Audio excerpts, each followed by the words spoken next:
Kabanata 1411 hanggang 1420. Kabanata 1411 Pagpaparusa sa Bundok Zumi. Ang dakilang bulwagan ng Panginoon ng lungsod sa lungsod ng paghihintay sa asawa, ang anak ng langit ay nagsalita ng walang pakialam, gusto niyang pag-usapan ng lahat ang kanilang mga iniisip tungkol sa Bundok Zumi. Ang unang nagsalita ay si Ghost Roth, ang kanyang katawan ay naglalabas ng isang matinding madilim na aura. Ayon sa alamat, ang lalaking ito ay pumapatay na parang pagdapas ng damo, nagtataglay ng kakaiba at nakakatakot na divine skills, at walang nakakaalam kung anong uri ng pamana ang kanyang natamo. Ang lalaking ito ay isang kilalang divine master, isang walang kapantay na figure noong panahon kung kailan ang 8 dakilang pamilya ang naninirahan sa Heavenly Realm. May mga chismis pa nga na may potensyal siyang maging controller, ngunit bahagyang mas mahina lang kaysa sa controller mismo. Walang dapat pag-usapan, patayin mo na lang. Ito ang mga sinabi niya. Anong klaseng kalokohan si Martin Hop? Anong klaseng kalokohan ang Bundok Zumi? Kung hindi sila susuko sa ating hukbong matuwid, patayin ninyo sila. Napakakaunti ng ating impormasyon tungkol sa Bundok Zumi. Hindi kami malinaw sa kasalukuyang sitwasyon sa Bundok Zumi, biglang sabi ng isa pang Divine Master, si Sophia Nelson. Si Sophia Nelson, na mukhang nasa edad 30 na taglay ang ganda ng kanyang mga pinong katangian, ay kilala rin sa kaharian ng langit. Tila siya ay maamo at kaakit-akit, ngunit mayroon siyang pusong parang isang makamandag na ahas, kaya naman binansagan siyang Black Widow, at kilalang kilala sa pagiging tuso. Siyempre, hindi maaaring maging isang punong tulisan at mamuno sa milyon-milyong banal na nilalang ang isang tao nang hindi nagiging madilim at walang awa. Matagal na naming hindi pinapansin ang Bundok Zumi. Hanggang kamakailan lamang, may mga balibalita na si Martin Hop, kasama ang Immortal of Endless Life, ay bumalik upang muling ayusin ang kanilang mga puwersa, ngunit wala talaga tayong ideya tungkol sa mga detalye. Wala bang especially iya dyan? Oo, nasaan ang mga especially iya natin? Bakit hindi sila mag-imbestiga? Wala bang nunal sa kanila? Panipi-panipi. Ang iba ay unti-unting nakisali sa usapan, lahat ay nagtatanong tungkol sa sitwasyon sa Bundok Zumi. Sa totoo lang, hindi mo masisisi ang mga scout dahil ang dating pinuno ng Bundok Zumi, ang Fatal Tiger, ay pinugutan ng ulo, at ang 8 dakilang pamilya ay agad na nilipol ang Bundok Zumi, kaya naman, ang kanilang mga puwersang dating nakadestino bilang mga scout sa Bundok Zumi ay unti-unting bumalik sa kanilang hanay matapos itong bumagsak, kabilang ang mga scout mula sa 8 dakilang pamilya. Walang umasa na pagkalipas ng 7 taon, may maglilinis ng kalat sa Bundok Zumi, kaya naman, wala nang natitirang mga taga-manman ang hukbong matuwid at ang 8 dakilang pamilya sa Bundok Zumi. Sa 3 milyong tao, wala ni isang scout. Kaya naman, ang 3 milyong bandido ni Yusuf Zok ay tunay ngang kasing taybe ng isang Bar Isles na bakal. May mga scout man o wala, dahil napaka-arrogant at walang galang ng taong ito sa atin, ang tanging solusyon ay ang pumatay. Malamig na sabi ng hari ng dagat ng impyerno. Sa personal, medyo mausisa ako tungkol sa lalaking ito, mayroon bang makapagsasabi sa akin ng mga detalye ng kanyang buhay at mga ginawa? Sa wakas ay nagsalita ang anak ng langit, laging nakangiti, at lumabas na hindi niya alam ang tungkol kay Martin Hop, isang taong napakahalaga. Kilalang kilala sa buong Heavenly Realm na pinatay ni Martin Hop ang 3 Divine Master, na kilala ng lahat, ngunit tila wala siyang kaalam-alam tungkol dito. Ipapaliwanag ko, malamig na sabi ng hari ng dagat ng impyerno, ang taong ito ay orihinal na isang mortal small cultivator mula sa lower realm, na dumaan sa mga mortal na paghihirap, immortal tribulation, at divine tribulation, kaya't umaakyat sa Heavenly Realm. Sinasabing hindi pa gaanong maraming taon ang nakalipas mula nang siya ay umakyat sa langit, marahil ay 100 o 1,000 taon na. Gayunpaman, ang taong ito ay labis na mapanghamon kahit noong siya ay nasa lower realm, kung saan, ayon sa mga balibalita, hindi siya mamamatay kahit na masira ang kanyang katawan. Itinaboy niya ang sinumang banal na sugo na pumunta sa mababang kaharian. Ang taong ito ay nagmamay-ari ng isang likas na espiritual na kayamanan, ang Cosmic Divine Staff, at isa sa 10 banal na armas, ang God Bow of Shooting the Sun, kasama ang sorcery at iba pang kakaibang kasanayan. Kahit medyo mahina ang kanyang cultivation level, ang kanyang lakas ay nakakatakot at kakilakilabot. Ang makulay na pagsiklab ng liwanag hindi pa katagalan, isa na rito ay kanya. Dapat sana'y nalampasan niya ang 3 kapigatian sa loob ng 1 siglo, mula sa pagiging Diyos, banal na hari patungo sa banal na emperador, ang kanyang pag-unlad sa antas ng paglilinang ay sadyang lumalaban sa kalangitan.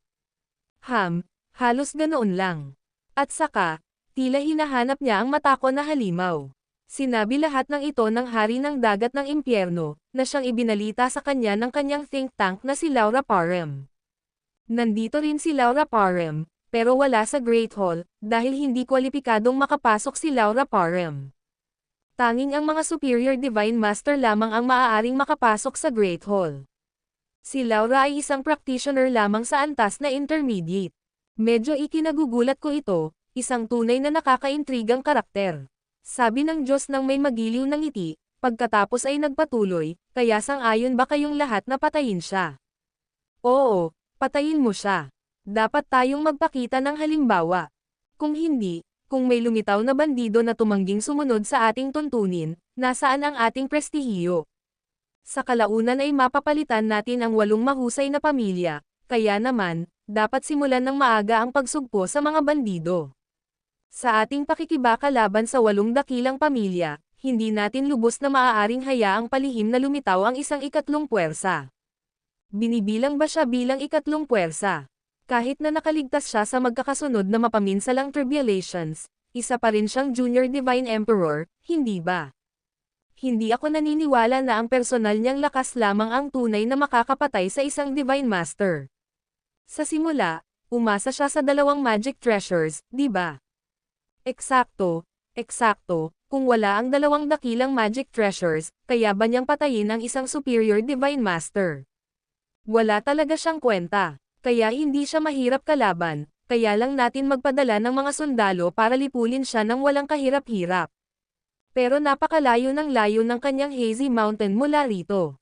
Mahaba ang paglalakbay, at lahat ng rehiyong dadaanan natin ay nasa ilalim ng kontrol ng 8 dakilang pamilya. Baka masyadong maikli ang ating mararating. Malamang nakikita niya na wala tayong magagawa sa kanya, kaya naman napakahamak niya.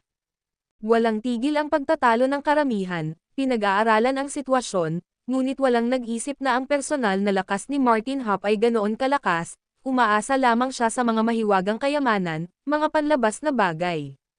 Isa pa, kahit na nakapagtipon ang Hazy Mountain ng isang maliit na grupo ng mga bandido, paano pa sila maihahambing sa kanila? Ang Hazy Mountain ay kasalukuyang isang grupo lamang ng mga tao.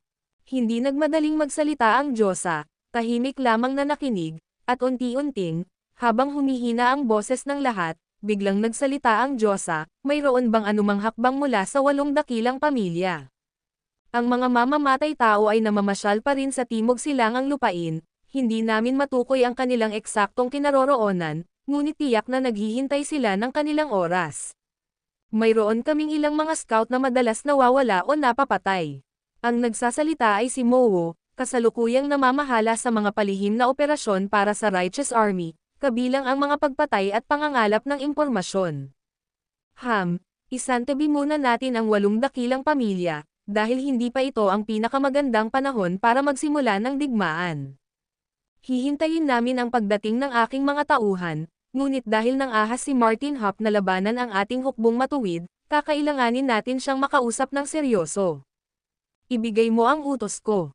Mabilis na nagdesisyon ang Diyos, isang mapagpasyang tao, utos ni na Command Hades, Duncan Garrett, at Mason Doyle na palihim na pamunuan ang 3,000 mamamatay tao sa Hazy Mountain, para hulihin ang ulo ni Martin Hop, wasakin ang kanyang grupo ng mga tulisan, ang mga mahihikayat, hikayatin sila, ang mga hindi mahihikayat, patayin silang lahat. Naiintindihan ko, sina Hades, Duncan Garrett, at Mason Doyle, na pawang mga Superior Divine Masters, ay talagang mataas ang tingin ng Diyos kay Yusuf Zok kaya't nagpadala siya ng 3 Superior Divine Masters para patayin ito. Huwag kayong magmadali, may ibibigay ako sa bawat isa sa inyo ng hiwalay. Biglang naglabas ang Diyos ng 3 nakasalansan na anteng-anteng at inihagis ang mga ito sa 3, habang tumatawa habang sinasabi, ang anteng-anteng na ito, na ginawa ng taga-kontrol, ay maihahambing sa isang hampas ng taga-kontrol. Siyempre, Ang anting-anting mismo ay hindi nagtatagal sa pag-iimbak ng maraming enerhiya, kaya huwag mong ilagak ang buong kaligtasan mo sa anting-anting na ito, dahil ang kapangyarihan nito ay maaaring mag-iba ng malaki depende sa oras, kapaligiran, heograpiya, panahon, at iba pang mga salik.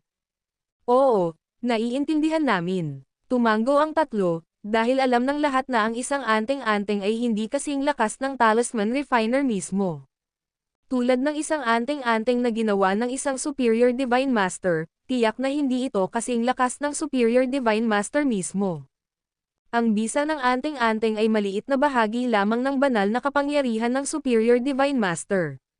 Sige, mahina hong ikinumpas ng Diyos ang kanyang kamay, kailangan ko ring pumunta sa gitnang rehiyon sa lalong madaling panahon, hehe, narinig ko na maraming pagdiriwang para sa ilang mga bagong dating sa Eternal City, kaya dapat ay masigla ito. Ang video na ito ay edited by Urban Storytelling. Kabanata 1412 laro ng Ahidres at kaguluhan na banggit na noon ng anak ng langit ang kanilang mga tao, ngunit sino ang kanilang mga tao, at sino siya, at saan siya nanggaling. Ang lahat ng mga ito ay nananatiling hindi alam. Gayunpaman, malinaw na maging ang anak ng langit o ang kanilang mga tao, sila ay tiyak na mga pinakadakilang higanti.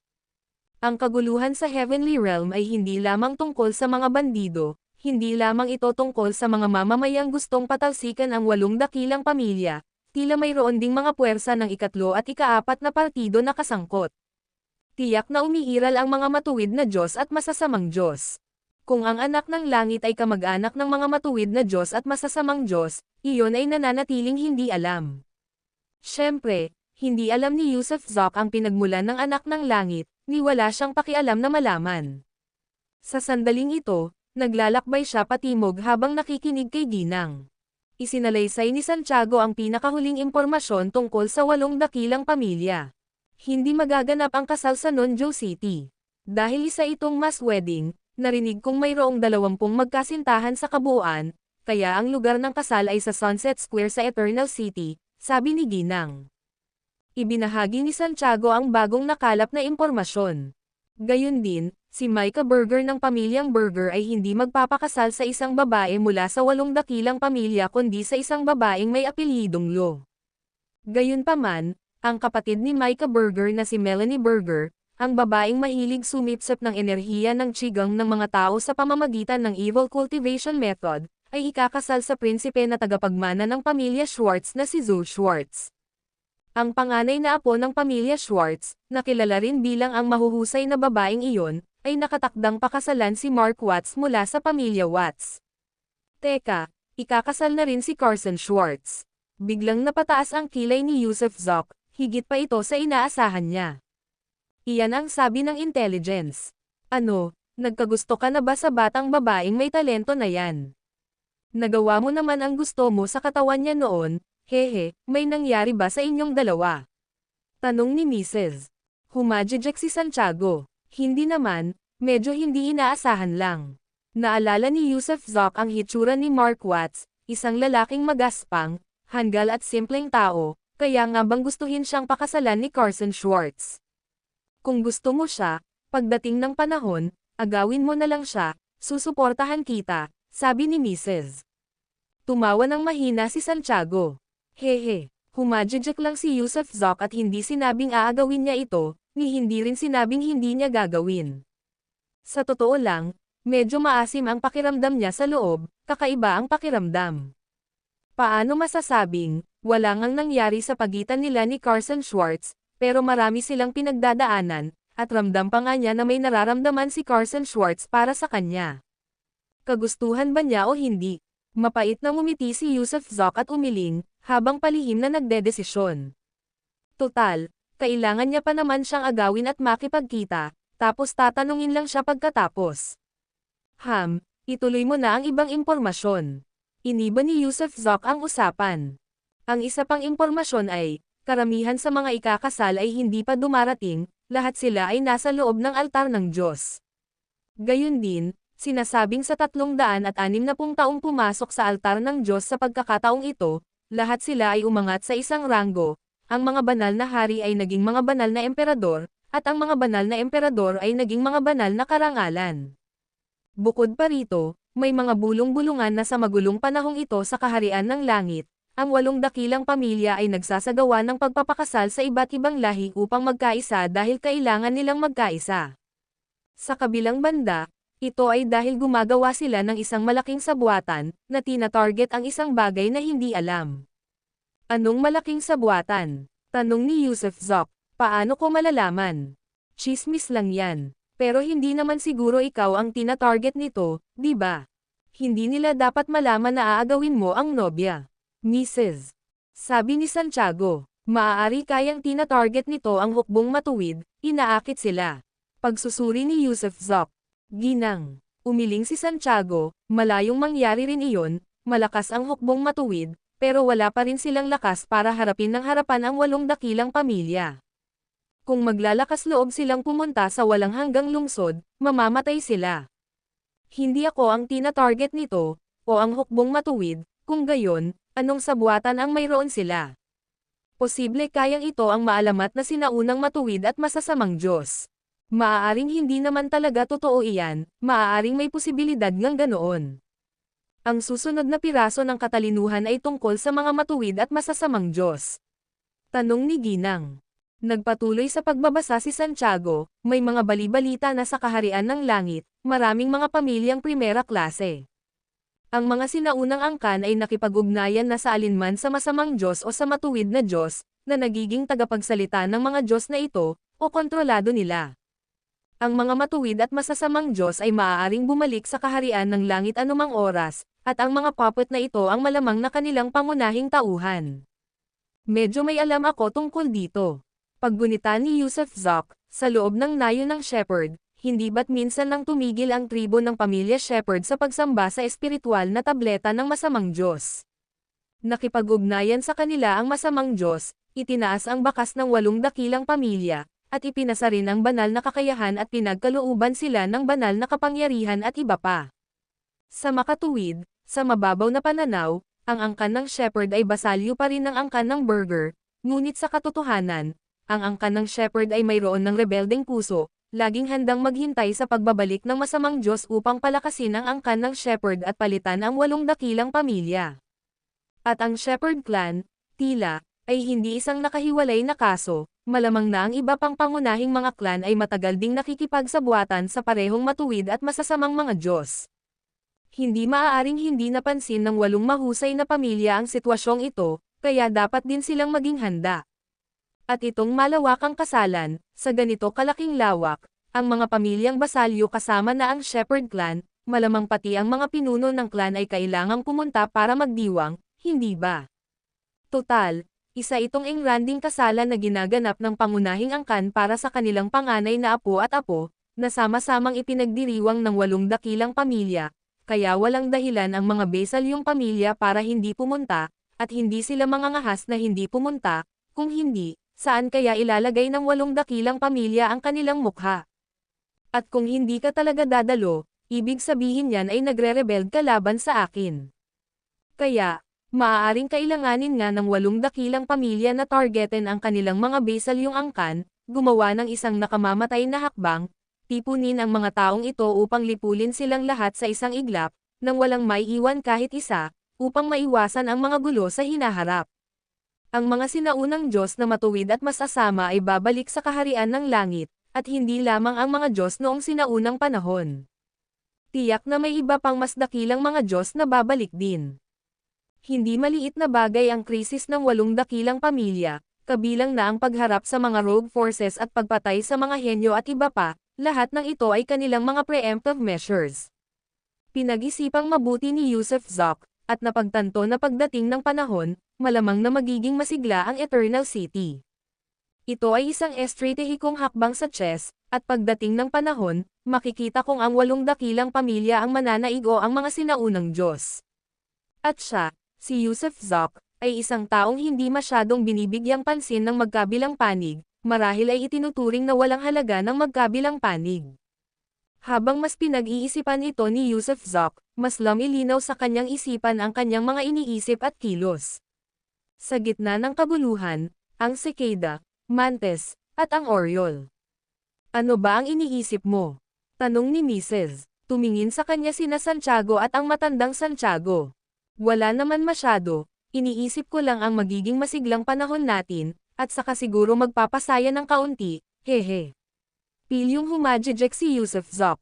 Ang pagpapadala ng 3 milyong hukbo sa Eternal City para guluhin ang mga bagay-bagay ay tiyak na lilikha ng sunod-sunod na kaguluhan. Maaari niyang samantalahin ang kaguluhan para manloob.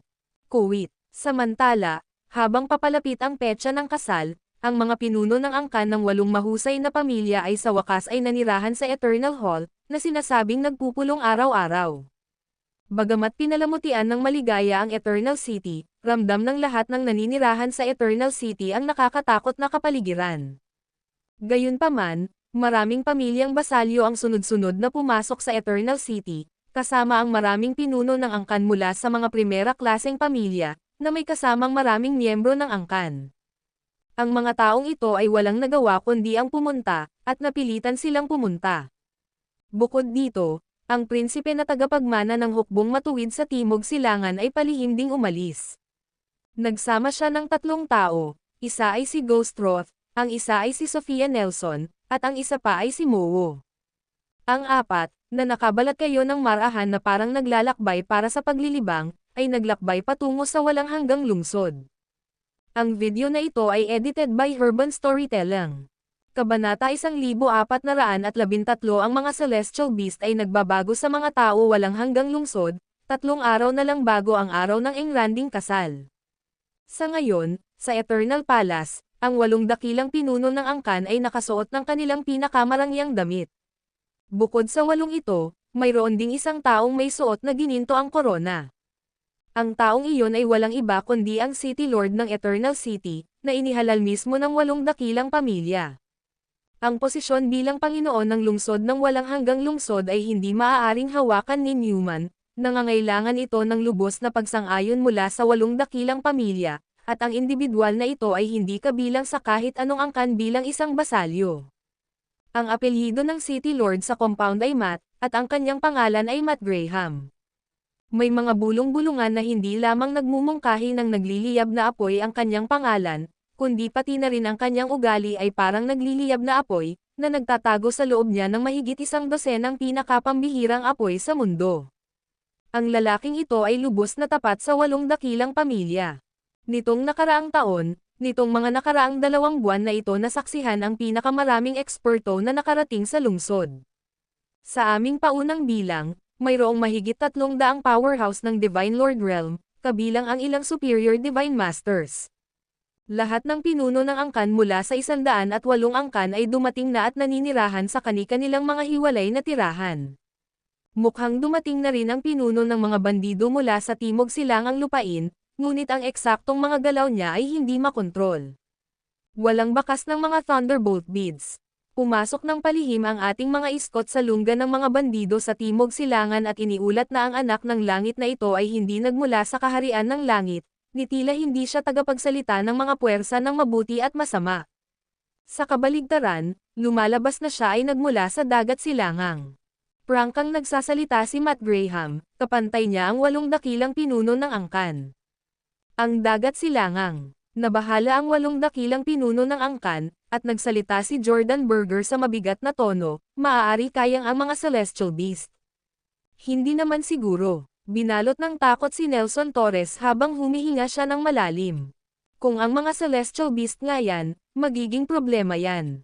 Malamang. Hindi rin napigilan ni Nelson Torres ng pamilya Torres ang huminga ng malalim, nagbabalak ng kaguluhan ang mga celestial beast. Pero paano magiging tao ang mga celestial beast? Naging seryoso ang ekspresyon ng mukha ng nagsalita. Kung makikialam din ang mga celestial beast, tunay na magiging mapanganib ang sitwasyon. Ang kapangyarihan ng mga celestial beast ay mas malakas pa kaysa sa mga banal na nilalang, dahil ang mga dagat ay puno ng di mabilang na mga celestial beast. Kahit ang pinakadakilang eksperto sa mga Diyos ng kaharian sa langit ay hindi nangangahas na pumasok ng malalim sa mga kamangha-mangha at mapanganib na lupain, kahit na binabantayan sila ng mga celestial beast. Sa loob ng hindi mabilang na mga taon, ang mga celestial beast ng mga karagatan ay walang pakikitungo sa makalangit na kontinente, ang mga banal na nilalang ay hindi nagunjok sa malalayong kapangyarihan ng mga celestial beast, at ang mga celestial beast ay hindi nagdulot ng kaguluhan sa makalangit na kontinente. Gayunpaman, ngayon, sa kritikal na panahong ito, kung magpasya ang mga celestial beast na makialam, iyon ang tunay na problema. Tama ang karaniwang pagkaunawa natin na kawalan ng kakayahan ng mga celestial beast na magbagong anyo, seryosong sabi ni Jordan Berger. Gayunpaman, ang mga maharlikang celestial beast ay kayang magbagong anyo. Ang mga kabilang sa pinakadalisay na lahi, ang mga sinaunang celestial beast na natira mula sa malayong nakaraan, ay maaaring magkatawang tao. Kung ganoon nga, nasa malaking problema tayo. Ang ating makalangit na kontinente ay matatagpuan sa gitna ng mainland, sa walang hanggang kalaliman ng lahat ng apat na direksyon, silangan, kanluran, hilaga, at timog, hindi mabilang na mga celestial beast ang gumagala. Bihira ang mga royal celestial beast, ngunit umiiral ang mga ito. Kaya kung talagang sangkot sila, dapat nating ipaalam sa mga sinaunang ninuno. Tanging ang mga sinaunang ninuno lamang ang makakaharap sa kanila. Bakit sunod-sunod ang kasawian? Nangangahas ba ang mga celestial beast na magnakaw sa gitna ng apoy? Siguro ang mga celestial beast ay may koneksyon sa mga sinaunang Diyos. Ano na ang gagawin natin ngayon? Hindi maaaring lumitaw ang mga sinaunang ninuno, hindi ba? Medyo nababalisa ang 8 dakilang pinuno ng angkan, dahil sa mga hindi inaasahang pangyayari, maging ang mga maharlikang celestial beast ay naghahanap ng pagkakataong salakayin ang kontinente ng langit. Maaari lamang tayong humingi ng gabay mula sa mga sinaunang ninuno, kung hindi ay maaaring hindi natin makayanan ang sitwasyong lilito sa loob ng 3 araw. Maaari kayang makialam ang mga celestial beast sa loob ng 3 araw. Kung sakali, kailangan na nating umalis ngayon. Lahat ng 8 mahusay na pinuno ng angkan ay tumayo sa pagkadismaya, nahaharap sa mga bagong impormasyon at pangyayari, kaya hindi na sila makaupo. Kuwait. Samantala, si Yusuf Zoc, ginang. Si Santiago, at ang nakatatandang Santiago ay nakapasok na sa walang hanggang lungsod at nanirahan sa isang bahay tuluyan. Siyempre, ang pananatili sa bahay tuluyan ay isang pagkukunwari lamang upang linlanggan ang iba. Ngunit sa sandaling ito, si Yusuf Zoc, si ginang. Nagtitigan sina Santiago at ang nakatatandang Santiago sa isa't isa ng may pagkamangha, habang nakasalubong nila ang mga taong kapareho nila ng pananamit habang kumakain sa isang restoran.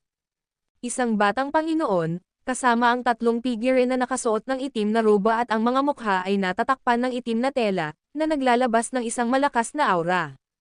Higit sa lahat, sa 3 kakilakilabot na nilalang na ito, mayroong isang babae. Ang kanilang kasuotan ay halos magkapareho ng kay Yusuf at sa kanyang mga kasama, hanggang sa kanilang mga sapatos. Habang sinusuri nila ang isa't isa, mausisa rin silang sinuri ng kabilang panig. Medyo nakakatakot ang kapaligiran sa loob ng restoran, hindi nang ahas magsalita ng malakas ang ibang kumakain, dahil kitang-kita ng lahat na ang 6 na nakabalat kayong individual ay may malaking kapangyarihan. Haha, maaari ko bang itanong kung saan kayo nagkayaman? Biglang humagalpak ng tawa si Ghost Roth at direktang nagtanong na parang magnanakaw. Tumaas ang kilay ni Yusuf Zoc, at parehong tumingin si Mrs. Nabigla sina Santiago at ang nakatatandang Santiago. Sa sandaling magsalita ang kabilang panig, nahulaan na nila ang malamang na pinagmulan ng mga estranghero. Malamang na mula sa timog silangang lupain, ang hukbong matuwid. Hindi natin pinag-uusapan ang kapalaran. Mga ngalakal lamang kami ng tela na gumagawa ng mga bagong damit. Idinidisplay namin ang tela. Kumusta naman kayong 3, nasa negosyo rin ng tela? Sagot ni Yusuf Zoc na may bahagyang ngiti, ang kanyang tingin ay lumilipat din sa batang Panginoon dahil nakaramdam siya ng demonyong enerhiya na nagmumula rito. Kayang hulihin ng kanyang purple droplet ang mga demonyo, kaya naman sensitibo siya lalo na sa mga demonyong nilalang. Maaaring hindi mahahalata ng iba ang nakatagong aura ng batang Panginoon, ngunit ramdam niya ito, hindi tao ang batang Panginoon. Tunay ngang sigurado siyang hindi tao ang batang Panginoon, kundi isang demonyong nagkatawang tao. Gayunpaman, nagulat din siya. Malamang na ang batang Panginoong ito ang tinatawag na prinsipe, pero isa pala siyang demonyo. Isa ba siyang celestial beast o isang demonyo mula sa lower realm na umakyat? Mga ngalakal ng tela. Nanlaki ang mga mata ni Ghost Roth, halos may buga ang isang subo ng tsaa. Sa sandaling ito, biglang tumawa ang batang Panginoon at sinabing, nagkataon lang, nagbebenta tayo ng mga damit. Ang mga suot nila ay ang pinakabagong uso. Haha, baka hindi mo alam, ang tela namin ay gawa sa mga balat na binalatan ng mga demonyo. Mga celestial beast man, mga demonyong tao, o mga immortal na demonyo, binabalatan natin sila at maingat na pinipino ang material upang makagawa ng mga damit sa langit. Kumusta naman kayo? Nagbebenta rin ng mga damit na gawa sa tela ng demonyo. Nagulat sina Ghost Roth at ang iba pa, habang tumaas ang kilay ng batang Panginoon. Naunawaan nilang lahat ang ipinahiwatig na kahulugan sa mga salita ni Yusuf Zok. Hehe, narinig ko na ang mga taong nagbabalat ng mga demonyo ay hindi kailanman magkakaroon ng magandang kapalaran, malamig na pang-uuyam ng batang Panginoon. Hindi totoo iyan, ako ang buhay na patunay ng mabuting karma. Nakapagbalat na ako ng napakaraming demonyo, nakalaban na ang napakaraming demon cultivator, at maayos pa rin ang buhay ko. Natatawang sabi ni Yusuf Zok, hindi na niya kailangang maging magalang dahil nahulaan na niya ang pagkakakilanlan ng kalaban. Bakit pa kailangang ipagpatuloy ang mga kaaya-ayang bagay? Hindi sila maaaring lumaban dito, pero bakit hindi sila maaaring magpalitan ng mga suntok? Sa katunayan, sa kasalukuyang sitwasyon, imposibleng magkaroon ng away sa pagitan nila dahil makakapangamba ito sa 8 mahusay na pamilya. Hehe, tatandaan kita, sabi ng batang Panginoon, inamin ang pagkatalo sa verbal sparring, at tumayo para umalis. Siyempre, habang paalis siya, ilang beses niyang tinitigan si Yusuf Zok ng mapang-asar, na parang patay na titig ng isda. Mabilis na sumunod sina Ghost Roth, Sophia Nelson, at Mowo, na may gulat at pagkalito sa kanilang mga mukha. Sino ang tatlong ito? Tila nakilala nila na ang prinsipe ay isang demonyo, na isang seryosong bagay. Iwinagayway nila ang bandila ng hukbong matuwid, iniingatan ang sikreto ng pinagmulan ng prinsipe, dahil ayaw nilang malaman ng mga banal na mamamayan. Kung malaman ng mga banal na mamamayan na nakikipagsabuatan sila sa isang celestial beast, maaaring iwanan sila ng kanilang mga bandido at alipors. Paano makakasama ng mga banal na mamamayan ang isang demonyo? Kaya naman, kung sakaling lumabas ang impormasyon, masisira ang kanilang pag-asa na magtagumpay. Anong nangyayari? Demonyo ba ang taong iyon? Pagkaalis ng 4, agad na lumabas si Mrs. Hindi makapaghintay si Santiago na magtanong. Siya at ang kanyang asawa ay nagulat din, kung ang prinsipe ay isang demonyo, kung gayon ang sitwasyon sa Heavenly Realm ay hindi lamang magulo, ito ay isang sakuna. Sigurado akong demonyo siya. Bukod dito, hindi siya isang demonyong umakyat mula sa lower realm.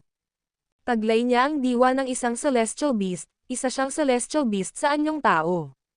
Isang celestial beast na nag-anyong tao. Napasinghap ng malalim ang mag-asawa sa gulat. Ang video na ito ay edited by Urban Storytelling. Kabanata 1414 ang kahulugan ng pag-iral ng buhay. Ang mga sinaunang celestial na hayop ay mga nilalang na nakatayo sa tabi ng mga Diyos. Ginang. Sina Santiago at ang kanyang asawang si Martin Hop ay mga Diyos na ipinanganak at lumaki sa kaharian ng langit, at gayon din sa kaharian ng banal na Panginoon. Hindi lamang sila parehong nagnakaw ng maraming mahiwagang kayamanan at mga bihirang bagay na kakaiba, kundi nagnakaw din sila ng ilang sinaunang teksto na hindi kailanman naibunyag sa publiko. Sa makatuwid, silang dalawa ay may napakahusay na pag-unawa sa mga sinaunang celestial beast. Ayon sa mga alamat, marami sa mga sinaunang Diyos ay mga kataas-taasang higanti na ipinanganak mula sa pagsasama ng mga tao at mga celestial beast. Noong sinaunang panahon, ang mga nilalang na ito ay gumanap ng mahahalagang papel. Halimbawa, noong sinaunang panahon, ang isang taong kilala bilang ina ng hangin at ulan, ang napabalitang Yao Ji, ay sinasabing hindi ganap na leopardo o ganap na tao, hindi hayop o tao. May iba pa tulad ni Lady Shang, ang dakilang santo ng itim na hangin, at ang ninuno ng dilaw na kasuotan, na pawang mga celestial beast o mga hybrid ng mga tao at celestial beast. Ang katayuan ng mga celestial beast kasama ng mga Diyos ang dahilan kung bakit sila lubhang nakakatakot na mga nilalang noong sinaunang panahon. Gayunpaman, sa loob ng isang gabi, parehong naglaho ang mga sinaunang Diyos at ang mga celestial beast, o kahit papaano, walang makapangyarihang celestial beast ang lumitaw sa heavenly continent simula noon. Ngunit may mga bali-balita na sa mga rehiyong polar sa silangan, timog, kanluran, at hilaga, mayroong hindi mabilang na mga celestial beast. Siyempre, hindi lang ito basta mga tsismis. Minsan kaming tinutugis ng kapatid mo at tumakas kami patimog, at kalaunan ay nakapasok sa South Wilderness. Habang papalayo kami patimog, mas dumarami at nagkakaiba-iba ang mga celestial beast na aming nakasalubong, kasama na ang hindi mabilang na malalakas na hayop.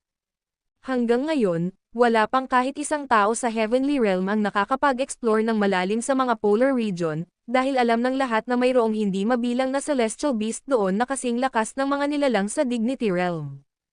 Gayunpaman, sa hindi malamang dahilan, ang mga celestial beast ay hindi nangangahas na manghimasok sa kontinente ng langit. Maaaring may ilang maliliit na halimaw sa mainland, ngunit wala ang mga malalaki. Bukod pa rito, ayon sa mga bali-balita, ang karamihan sa mga Demon Cultivator, Demon Emperor, at mga demonyong immortal na umaakyat sa Heavenly Realm mula sa All Heavens at Myriad Realms ay nadala palayo ng mga celestial beast. Oo, napansin ko na tila kakaunti lang ang mga banal na nilalang na may katawang demonyo sa kontinente ng langit, tumango si Yusuf Zok at sinabi. Totoo, kakaunti lang. May mga taong nagsagawa ng mga eksperimento, tinutulungan ang 3 demonyong immortal sa Immortal Realm na makatawid sa tribulation at umakyat, habang ginagabayan sila ng mga tao mula sa Upper Realm. Gayunpaman, nakakapagtaka, bagamat sabay silang umakyat, isa lamang ang ginabayan, ang kinaroroonan ng dalawa pa ay nananatiling hindi alam. Masasabi na 2/3 ng mga Demon Cultivator mula sa Lower Realm, pagkatapos ng kanilang pag-akyat sa langit, ay hindi nakapasok sa Heavenly Continent. 1/3 lamang ng mga Demon Cultivator ang umakyat sa Heavenly Continent at naging mga banal na nilalang. Tumango si Yusuf Zok, kaya, ang Southeast Righteous Army ay nakikipagsabwatan sa mga panlabas na Celestial Beast, at ang taong iyon ay isang Celestial Son, at isa ring Celestial Beast. Hindi ko alam kung alam ito ng 8 dakilang pamilya. Kung hindi, maaaring maging problema ito. Dapat nating iulat ang balitang ito sa kanila. Tanong ni Ginang.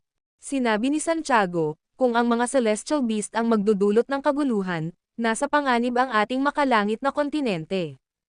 Kaya naman, mas gugustuhin kong tumayo kasama ang 8 dakilang pamilya upang labanan ang mga celestial beast. Oo nga, tumango rin si Martin Hop, bagamat maaaring mga tulisan o magnanakaw tayo, kung tutuusin, tayo ay mga banal na nilalang. Ang mga alitan sa pagitan ng mga banal na nilalang at ng 8 dakilang pamilya ay mga panloob na isyo, ngunit kapag nakialam na ang mga celestial beast, natatakot ako na ang magagandang araw para sa mga Diyos ng Heavenly Realm ay tunay na matatapos. Huwag tayong magpadalos-dalos sa desisyon. Nag-isip-isip si Yusuf Zok at sinabing, siguro ay naghanda na ang 8 dakilang pamilya para sa ganitong sitwasyon, sila ay may malawak na kaalaman at maaaring mas marami pang alam kaysa sa atin. Bukod pa rito, nalalapit na ang pagbabalik ng mga matuwid at masasamang Diyos, babalik na ang mga Diyos, kaya sa malaking agos na ito, maaaring wala tayong mapigilan, at maaari na lamang tayong sumabay sa agos. Nagsasalita ka ng irresponsible. Tayong mga banal na nilalang, dapat nating sama-samang protektahan ang ating bayan. Sabi ni Ginang. Sagot ni Santiago habang nakatitig sa kanya. Nagkibit-balikat si Yusuf Zok, pasensya na, pero wala akong pakiramdam na kabilang ako sa 8 dakilang pamilya. Siguro magandang bagay ang pagbabalik ng mga sinaunang Diyos. Ang pagbabalik ng mga celestial beast, tiyak na hindi iyon magandang bagay. Tanong ni Ginang. Nag-aalalang sabi ni Santiago, hindi pa rin sigurado kung makakabalik sila o hindi, bakit kailangan pang magmadali? Sa ngayon, maaari lang tayong maghintay at tingnan, at huwag gumawa ng anumang padalos-dalos na desisyon. Ginang. Gusto pa sanang magpatuloy ni Santiago, pero hinawakan ni Martin Hop ang kamay niya at umiling, sabay sabing, makinig ka sa Big Boss. Halatang galit na galit si Mrs. Humiwalay si Santiago sa pagkakayakap ni Martin Hop at saka tinitigan si Yusuf Zok at ang asawa nito, na natiling tahimik. Bahagyang ngumiti si Yusuf Zok, pagkatapos ay hininaan ang kanyang boses at sinabing, sa totoo lang, kung sino ang gaganap bilang boss sa Heavenly Realm ay wala akong pakialam. Pumunta ako sa Eternal City para lang mahanap ang aking babae. Kapag nagkita tayo ulit, mamumuhay ako ng walang inaalala. Kung hindi ako kayang tanggapin ng Heavenly Realm, pwede naman akong pumunta sa Immortal Realm, di ba? Kung hindi pwede ang Immortal Realm, hindi ba't ayos lang sa akin na bumalik sa aking tinubuang bayan sa Mortal World? Wala akong anumang malalaking ambisyon o matatayog na layunin, gusto ko lang mamuhay ng masaya kasama ang aking asawa at mga anak, kasama ang aking mga kapatid, at natural na mamatay pagdating ng panahon. Iyan ang tunay na kahulugan ng buhay para sa isang nilalang. Hindi ka ba takot sa kamatayan? Hindi mo ba hinahangad ang immortalidad? Tanong ni Ginang. Sumulyap si Santiago sa kanya at sinabing, ang taong naghahangad ng immortalidad ay isang halimaw. Ano ang saysay ng mabuhay magpakailanman? Ang pagkakaroon ng buhay at kamatayan, ang pagiging bahagi ng siklo, iyan ang tunay na kahulugan ng buhay. Kuwit. Samantala, si Yusuf Zoc, kasama sina Ghost Roth, Sofia Nelson, at ang tatlong malalaking pinuno ng bandido na si Mowo, ay nakaalis na sa taberna. Lumiko sila ng ilang beses at pumasok sa isang tirahan, at mula roon, narating nila ang isang pasilyo sa ilalim ng lupa. Matapos maglakbay sa ilalim ng lupa ng 2 oras, pumasok sila sa isang silid sa ilalim ng lupa. Ito ang kanilang sikretong tagwan, isang himpilan sa ilalim ng lupa, at ang mga sinasabi rito ay hindi maririnig ni Newman sa ibabaw ng lupa. Sino ba yung tatlong yon? Magpadala ka ng tao para mag-imbestiga, alamin ang kanilang mga pagkakakilanlan, lalo na iyong madaldal. Nakakaramdam ako ng mapanganib na aura mula sa kanya, mapanganib siya, napakapanganib, labis na mapanganib. Nanginginig sa galit ang mga kamay ni Yusuf Zoc sa sandaling ito. Ang taong iyon ay nagbigay sa kanya ng isang lubhang mapanganib na pakiramdam, isang bagay na hindi niya kayang tiisin at iyon din ang ikinatakot niya. Paano nalaman ng taong iyon na ikaw ay? Imposible yan. Oo, kilala nila tayo, pero wala tayong ideya kung sino sila. Nakakapagtaka naman. Parehong hinuhulaan ni na Sofia Nelson at ng tatlong Mowo ang pagkakakilanlan ng 3 taong ito. Mukhang naramdaman ng taong iyon ang malademonyo kong aura, sabi ni Yusuf Zoc pagkatapos huminga ng malalim. Naramdaman mo ba ang malademonyong aura mo? Maaari ba itong maging? Ito ba? Si Martin Hop ba yan? Ayon sa alamat, madali raw siyang makakakolekta ng mga halimaw, siya raw ang kalaban ng mga demonyo. Gulat na bulalas ni Ghost Roth. Pwede ba talaga siyang iyon? Paano niya nagawang magkaroon ng 2 Superior Divine Masters sa tabi niya? Umiling si Sofia Nelson. Oo, 2 Superior Divine Master. Iilan lamang ang mga Superior Divine Masters sa mainland, at lahat sila ay kilalang kilala, ngunit sino ang 2 kasama niya? Siguro hindi rin si Martin Hop iyon. Nagtatago siya sa bundok Shumi, kaya anong ginagawa niya sa walang hanggang lungsod? Naghahanap ba siya ng kamatayan? Kahit sino pa sila, ipadala mo ang mga especially iya ko sa Eternal City para bantayan silang mabuti, kapitan sila, at tambangan at patayin silang 3 pagkaalis nila sa lungsod. Naiintindihan ko. Agad na kumuha si Ghost Roth ng Communication Jade Slip para ipadala ang mga utos. Sa sandaling iyon, umupo si Yusuf Zoc at kinagat ang dulo ng kanyang daliri, na may mga tuldok sa kanyang noo. Isang sinag ng dugong liwanag ang biglang kumurap ng ilang beses at pagkatapos ay naglaho. Sa sandaling ito, tila pumasok siya sa isang estado ng pagmumuni-muni, ang kanyang buong kilos ay mahiwaga, at ang ekspresyon sa kanyang mukha ay tila patuloy na nagbabago, naging magalang sa isang sandali, kinalma ang sarili sa susunod, at paminsan-minsan ay nagiging isang mapang-akit ng ngiti. Tila nababaliw na siya, at walang tigil ang pagbabago ng ekspresyon ng mukha niya. Pagkatapos ng isang buong oras, nang muling kumislap ang ilaw na may dugo sa itaas ng kanyang ulo, doon niya biglang iminulat ang kanyang mga mata. Nakipag-ugnayan na. Sa pinakahuli, sa loob ng 10 taon, ang ating mga tao ay papasok sa makalangit na kontinente ng maramihan. Kapag dumating ang panahong iyon, matatapos din ang panahon ng kontinente ng langit. Ang video na ito ay edited by Urban Storytelling. Kabanata 1415 pagpasok sa gabi sa Schwartz Mansion. 3 araw na lang ang natitira bago ang kasalang sama-sama, at si Yusuf Zoc ay labis na nabibigatan sa sandaling ito, dahil walang balitang nagmumula sa loob ng 8 dakilang pamilya. Masasabing wala siyang kaalam-alam tungkol sa susunod na gagawin ng 8 mahusay na pamilya, kung paano maghanda, at kung ano ang maaaring mangyari sa kasal. Hindi niya nga alam kung si Amber Vance ay nasa Eternal City na ngayon, o nasa mansyon ng pamilya Berger, o baka nakapasok na rin ito sa altar ng Diyos. Hindi, kailangan kong malaman ang pinakabagong sitwasyon kay Amber Vance, kung hindi, kung tungkol sa lantaran na pag-agaw sa kanya, baka hindi ito magtagumpay, lalong nag-alala si Yusuf Zok. Ngayong lumitaw na ang lahat ng mga demonyo sa Eternal City, nangangamba siya na magkakaroon ng mga komplikasyon. Kuya, hipag, tulungan ninyo ako. Direktang pumasok si Yusuf Zok kina matandang tao at ginang. Ang kwarto ni Santiago, hindi sila nanatili sa isang bahay tuluyan. Bagamat tila pumasok sila sa mga silid ng isang bahay tuluyan, silang tatlo ay mga individual na may divine skills. Pagpasok sa bahay tuluyan, agad silang tumakas sa bintana sa likuran, kaya narating nila ang isang pribadong bahay sa East City, na siyang kuta rin ng mag-asawa. Ah, anong ginagawa mo? Sa sandaling ito, sina matandang tao at ginang. Hindi ginagawa ni Santiago ang gawain, dahil malaki ang tiyan nito at hindi ito magagawa, kaya't nakahiga si matandang tao sa tiyan ng kanyang asawa at pinakikinggan ang anumang galaw. Biglang pumasok si Yusuf Zok ng ganoon lang, dahilan para magalit si Mrs. Sumigaw si Santiago, at binato ni matandang tao ng unan si Yusuf Zok. Casual na sinalo ni Yusuf Zok ang unan, kailangan kong pumunta sa Schwartz Mansion sa Confusion City, tulungan mo akong makapasok. Lumayas ka, sabi ni Mrs. Prangka si Santiago, nandito na ang munting kasintahan mo, bakit ka pa namin tutulungan?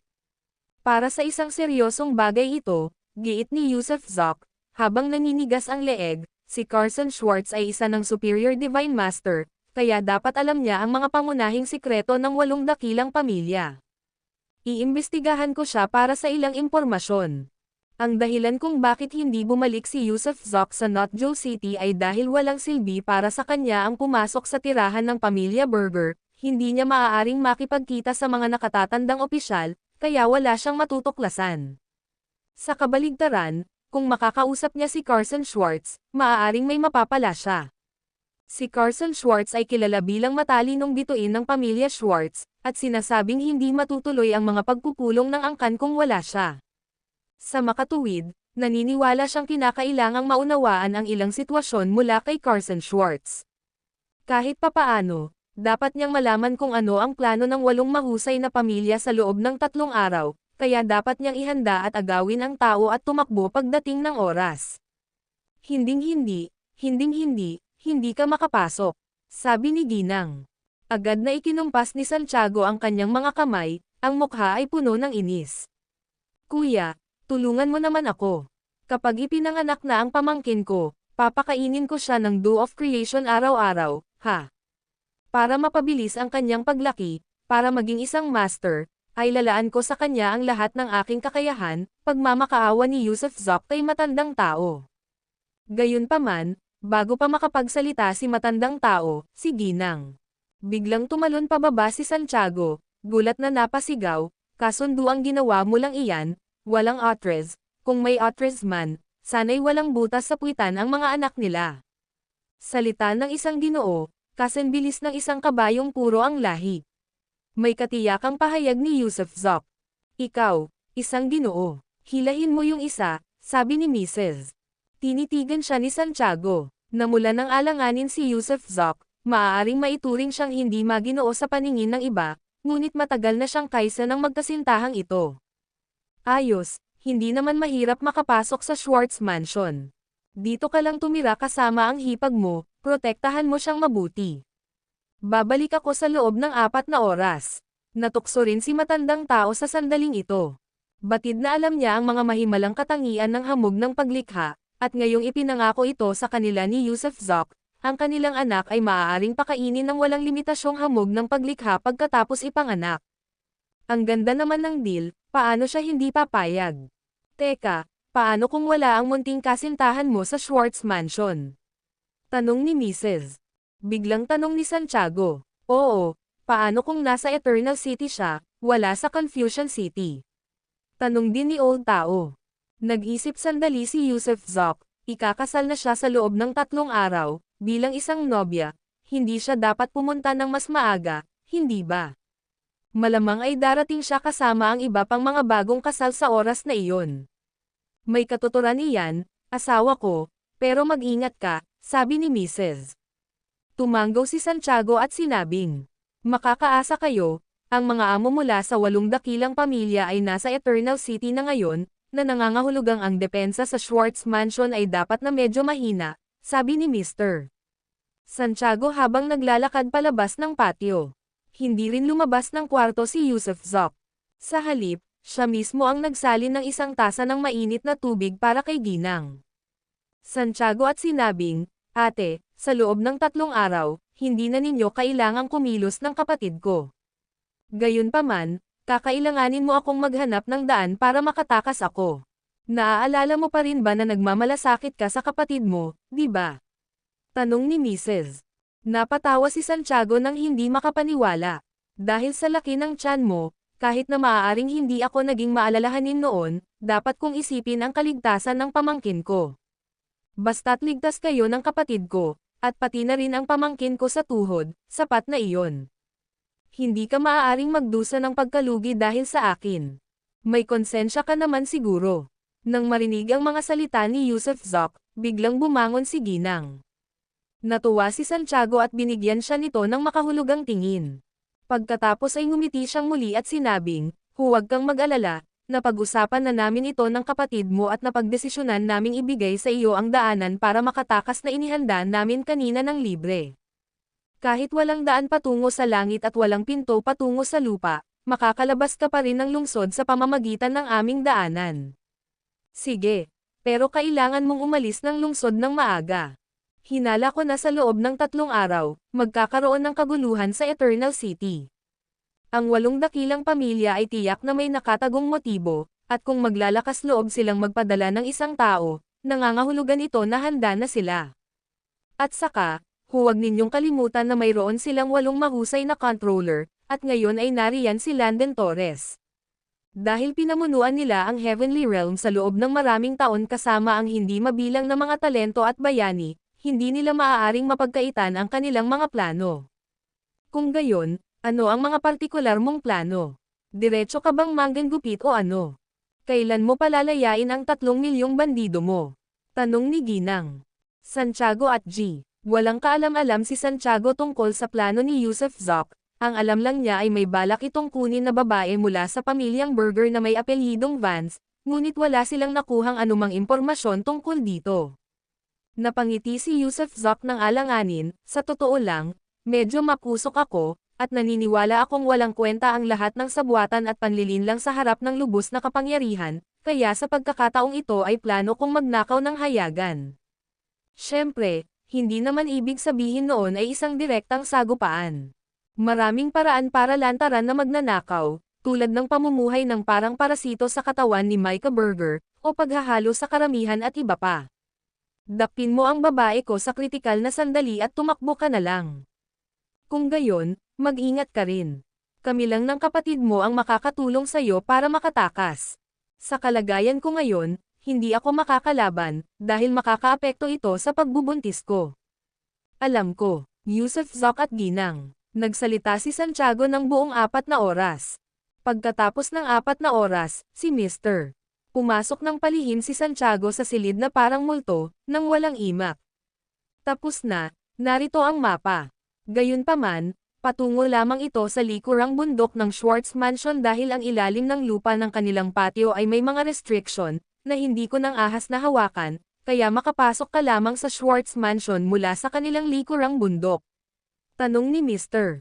Kumuha si Santiago ng isang jade simple at sinabing, tama na iyan. Pamilyar ako sa lugar na yan. Kinuha ni Yusuf Zok ang jade simple at, sa isang galaw lang ng kanyang mga paa, ay diretsyong bumaon sa lupa. Bihasa rin siya sa mahika na nakabase sa lupa, ngunit ang kanyang mahika na nakabase sa lupa ay hindi para sa paghuhukay ng tunnel, ito ay limitado lamang sa paggalaw sa lupa. Tunay na kahanga-hanga ang batang ito, papuri ni Mr. Santiago ng may paghanga. Mabuti rin siyang tao, dagdag ni Ginang. Santiago, Kuwait. Matapos lumabas ng ilang libong metro sa labas ng patio, pumasok si Yusuf Zoc sa isang desyerto na eskinita, pagkatapos ay mabilis na umalis ng lungsod at sa ilalim ng takipsilim, pumasok kay Rukeng. Kasunod ng mapa na ibinigay ni G. Santiago, pumasok siya sa isang pasilyo sa ilalim ng lupa mula sa silong ng isang bahay sa silangang bahagi ng Schwartz Mansion at pagkatapos magmadali, lumabas sa likurang bundok ng Schwartz Mansion. Pagkalabas ng tunaw sa bundok, si Yusuf Zoc ay naging hindi nakikita at palihim na naglakad sa mga walang nakatira at madilim na lugar. Gamit ang kanyang memorya, natagpuan niya agad ang looban ni Carson Schwartz. Gayunpaman, nang muli siyang makarating sa labas ng patio, natuklasan niyang ang lugar sa paligid ng patio ay napakalamig, isang matinding lamig at nakakatakot na kapaligiran ang bumabalot sa buong bakuran. Ang video na ito ay edited by Urban Storytelling. Kabanata 1416 Hindi ko talaga sinadya minana ni Tristram Schwartz ang pamana ng Diyos na siyo, na isa sa 5 dakilang Diyos, na kumokontrol sa lahat ng katubigan sa ilalim ng langit, kung saan ang sining ng pagpapalamig ng langit at lupa ang kanyang pinakaipinagmamalaking banal na kasanayan. At ngayon, sa paligid ng maliit na patio kung saan nakatira si Carson Schwartz, ang nakapandidiring lamig ay nagpaliwanag na mayroong isang paraan ng pagbuo ng prohibition na isinagawa ni Carson Schwartz, gamit ang mga divine skills na may kaugnayan sa yelo. Nagtago si Yusuf Zoc sa labas ng maliit na patio ni Carson Schwartz, hindi nang ahas na gumawa ng kahit kaunting ingay, ni hindi niya ginamit ang banal na kamalayan upang pagmasdan ang paligid. Ang Schwartz clan ay parang lawa ng mga dragon at lungga ng mga tigre. Kahit wala ang clan leader sa bahay, siguradong may mga ekspertong magbabantay dito. Kung hindi, kung may iwanang walang laman ang malaking bahay, magiging masama kung sasamantalahin ito ng kaaway. Sa makatuwid, tiyak na may iiwan ang pamilya Schwartz sa loob ng tirahan. Bukod dito, habang papunta rito si Yusuf Zoc, napansin din niya ang mga gwardya at mga sikretong gwardya sa paligid, habang ang Schwartz estate ay abala at masigla pa rin. Kung susubukan niyang kumatok sa pinto, tiyak na makukuha nito ang atensyon ng mga kalapit na sikretong gwardya. Kung maglalakas loob siyang gumawa ng ingay, maraming banal na kamalayan ang lalapit sa kanya. Kaya naman, hindi siya maaaring kumatok sa pinto, ni hindi rin siya maaaring padalos-dalos na pumasok sa looban ni Carson Schwartz. Hindi rin gagana ang earth movement technique, may mga bawal sa lupa. Kumunot ang noo ni Yusuf Zoc, pansamantalang hindi alam kung paano makakapasok. Gayunpaman, habang mabilis siyang nagmumuni-muni sa dilim, 2 parol ang lumitaw sa di kalayuan sa pasilyo, papalapit ng papalapit. Si Yusuf Zoc, na kasing gabi ng isang sivet, ay may matatalas na mga mata. Kaya, pagkatapos lamang ng isang sulyap, agad niyang nakilala na ang 2 may hawak ng mga parol ay mga katulong, ang mga personal na tagapag-alaga ni Carson Schwartz. Kung tama ang pagkakatanda niya, ang isa sa mga katulong ay nagngangalang Apricot, at ang isa naman ay Orchid. Pareho silang bata pa at mababa ang cultivation levels, at tila maganda ang relasyon nila sa kanilang kabit, at nagawa pa nilang makipagbiruan dito.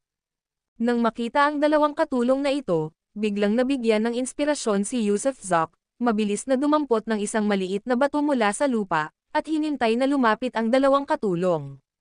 Di nagtagal, nagbulungan ang 2 katulong habang naglalakad sila papunta sa labas ng patio ni Carson Schwartz. At sa sandaling iyon, ang maliit na bato sa kamay ni Yusuf Zoc ay biglang dumampi palabas patungo sa kanilang likuran. Snap! Nabasag ang maliit na bato sa di kalayuan sa kanilang 2, hindi ito lumilikha ng malakas na ingay ngunit sapat na para magdulot ng istorbo, kaya agad na lumingon ang 2 katulong para tumingin. Ngayon na ang oras. Sinamantala ang sandaling lumingon sila, si Yusuf Zoc ay nagpalit anyo bilang isang parasitic light at bumunot sa likod ng ulo ni Apricot. Nang inig ang katawan ni Apricot, at sa isang iglap, ang kanyang tingin ay naging hindi natural na nakangiti. Wala pa sa antas ng banal na hari si Apricot, kaya napakadali lang ang pag-angkin sa kanya ni Yusuf Zoc. Ano ang tunog na iyon? Tanong ni Orchid nang nakakunot ang noo. May tao ba sa malapit? Malakas na tanong din ni Yusuf Zoc sa boses ni Apricot. Orchid, Apricot, nandito na tayo. 2 sikretong gwardya sa antas ng hari ng Diyos ang lumabas mula sa likod ng isang pader. Nang makita ni na Apricot at Orchid ang dalawang ito, nakahinga sila ng maluwag, lalo na si Orchid, na tinapik ang dibdib niya at sinabing, "Anong problema mo? Tinakat mo kami. Hindi kami ang ingay kanina, hinahanap din namin iyon. Sinong niloloko mo?" Kumunat ang noo ni Orchid. "Sanjo Liuzi, kilalang kilala ko kayo, Emph. Ang mga katulong at ang mga sikretong gwardya ay may pantay na katayuan sa estate at medyo malapit sa isa't isa. Matagal nang hinabol ni na Sans Hao at Liuzi sina Orchid at Apricot, kaya natural lang na inakala ni na Orchid at Apricot na sinasadya nilang gumawa ng ingay para makuha ang kanilang atensyon.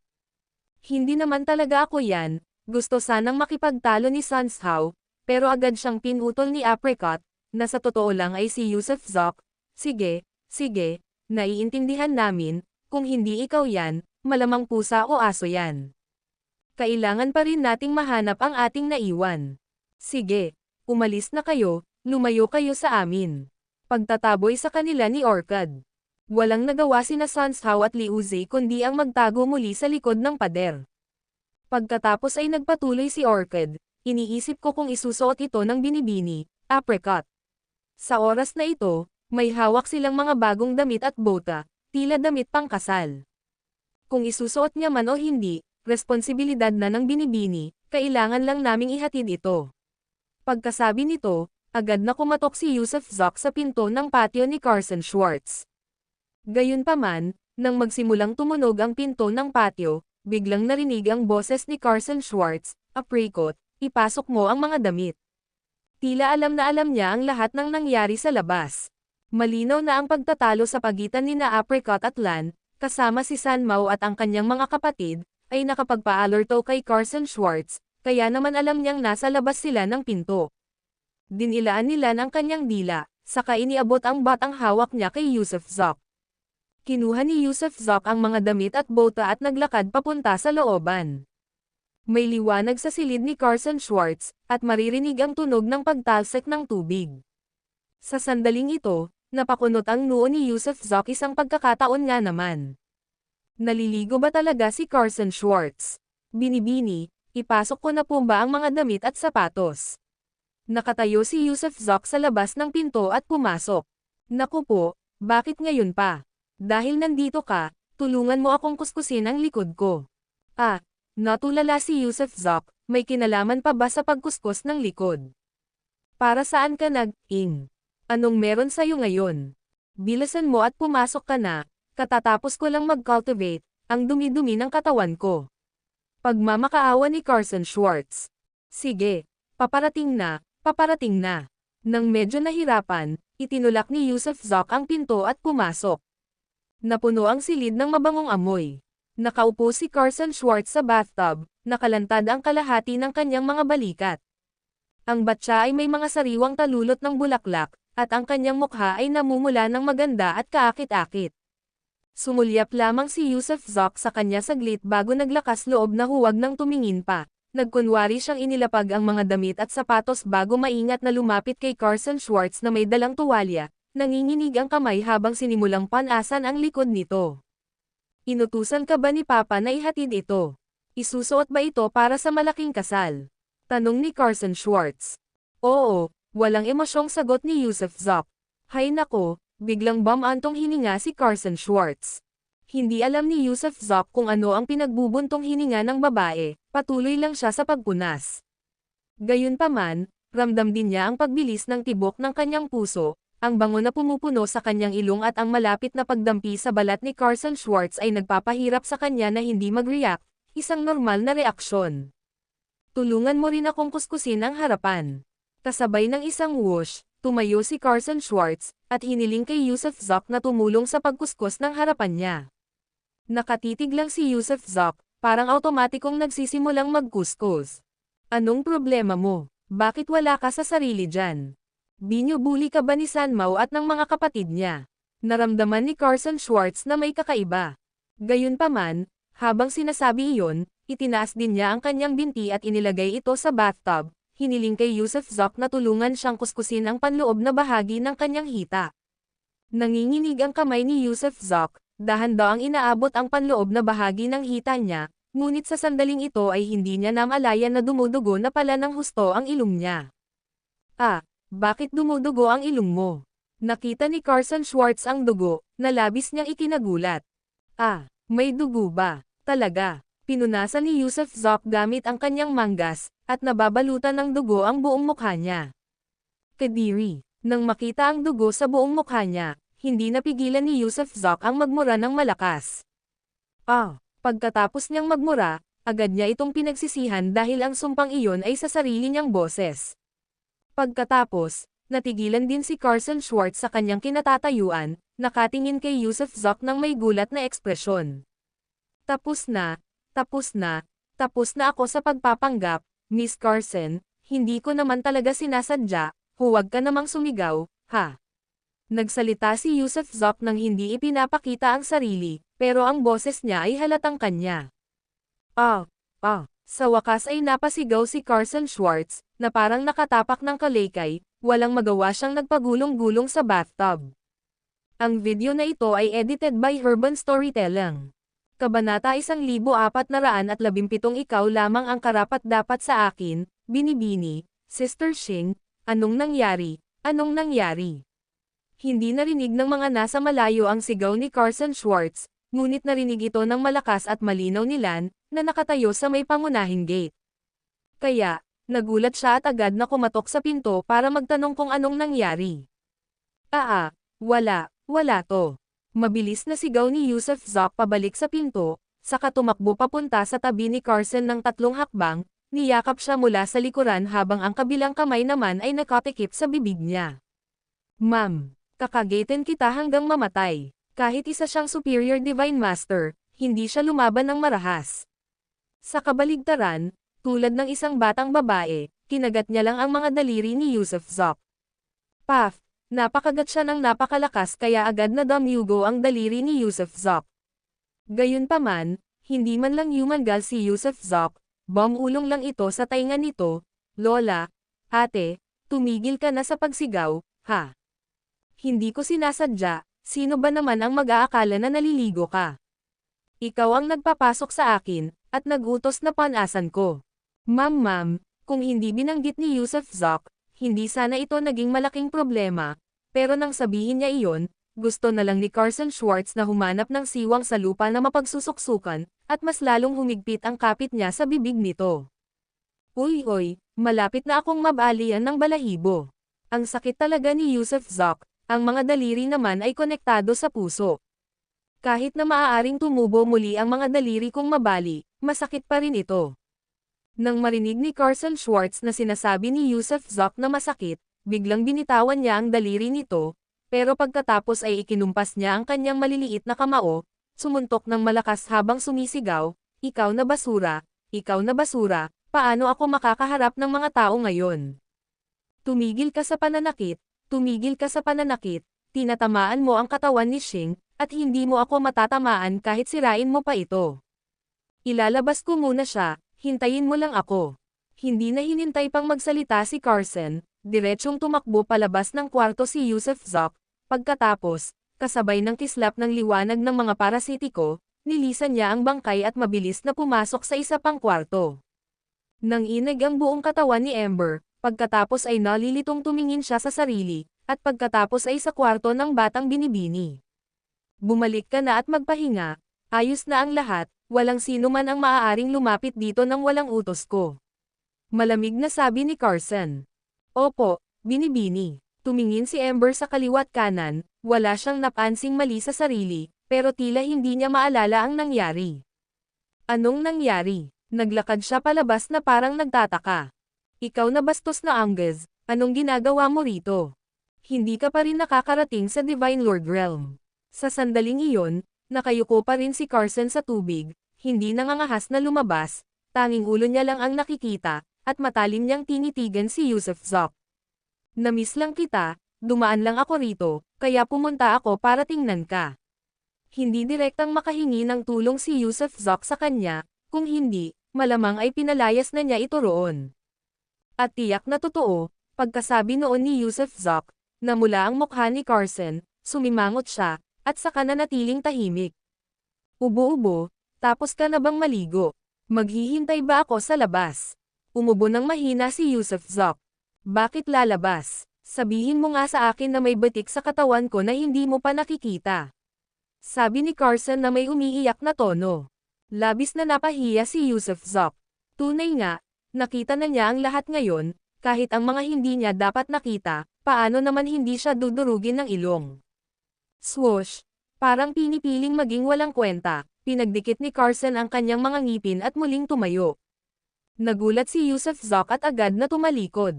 Hindi umimik si Carson, hindi gumawa ng kahit anong ingay, bagkus ay lumabas ng bathtub at binalot ang sarili ng isang malaking tuwalya. Hindi ba pwedeng basta-basta mong angkinan ang katawan ng iba sa hinaharap? Kung alam ito ni Shing, paano niya maipapakita ang mukha niya sa mga tao? Sige, sige. Hindi ko nagagawin yun ng basta-basta. Hindi ako makapasok sa iyong bakuran, kaya sinapian ko siya. Pero wala talaga akong iniisip tungkol sa kanya. So, may iniisip ka tungkol sa akin. Hindi ako maglalakas loob, hindi ako maglalakas loob. Wala ka ba niyan o wala kang lakas ng loob? Hindi rin, at hindi rin ako maglalakas loob. May isang bagay ka bang hindi manggahas na gawin? Mahiyain ako gaya ng daga, at higit akong natatakot sa iyo. Oo nga pala, tumigil ka nga dyan, parang nababalutan ng pulot ang mga salita mo, ang tamis. Kailangan mo talagang maniwala sa akin. Maniwala ka, dinudugo ang ilong mo, di ba? Hindi makapagsalita si Yusuf Zok. Ikakasal na ako. Biglang binanggit ni Carson Schwartz ang nalalapit niyang kasal.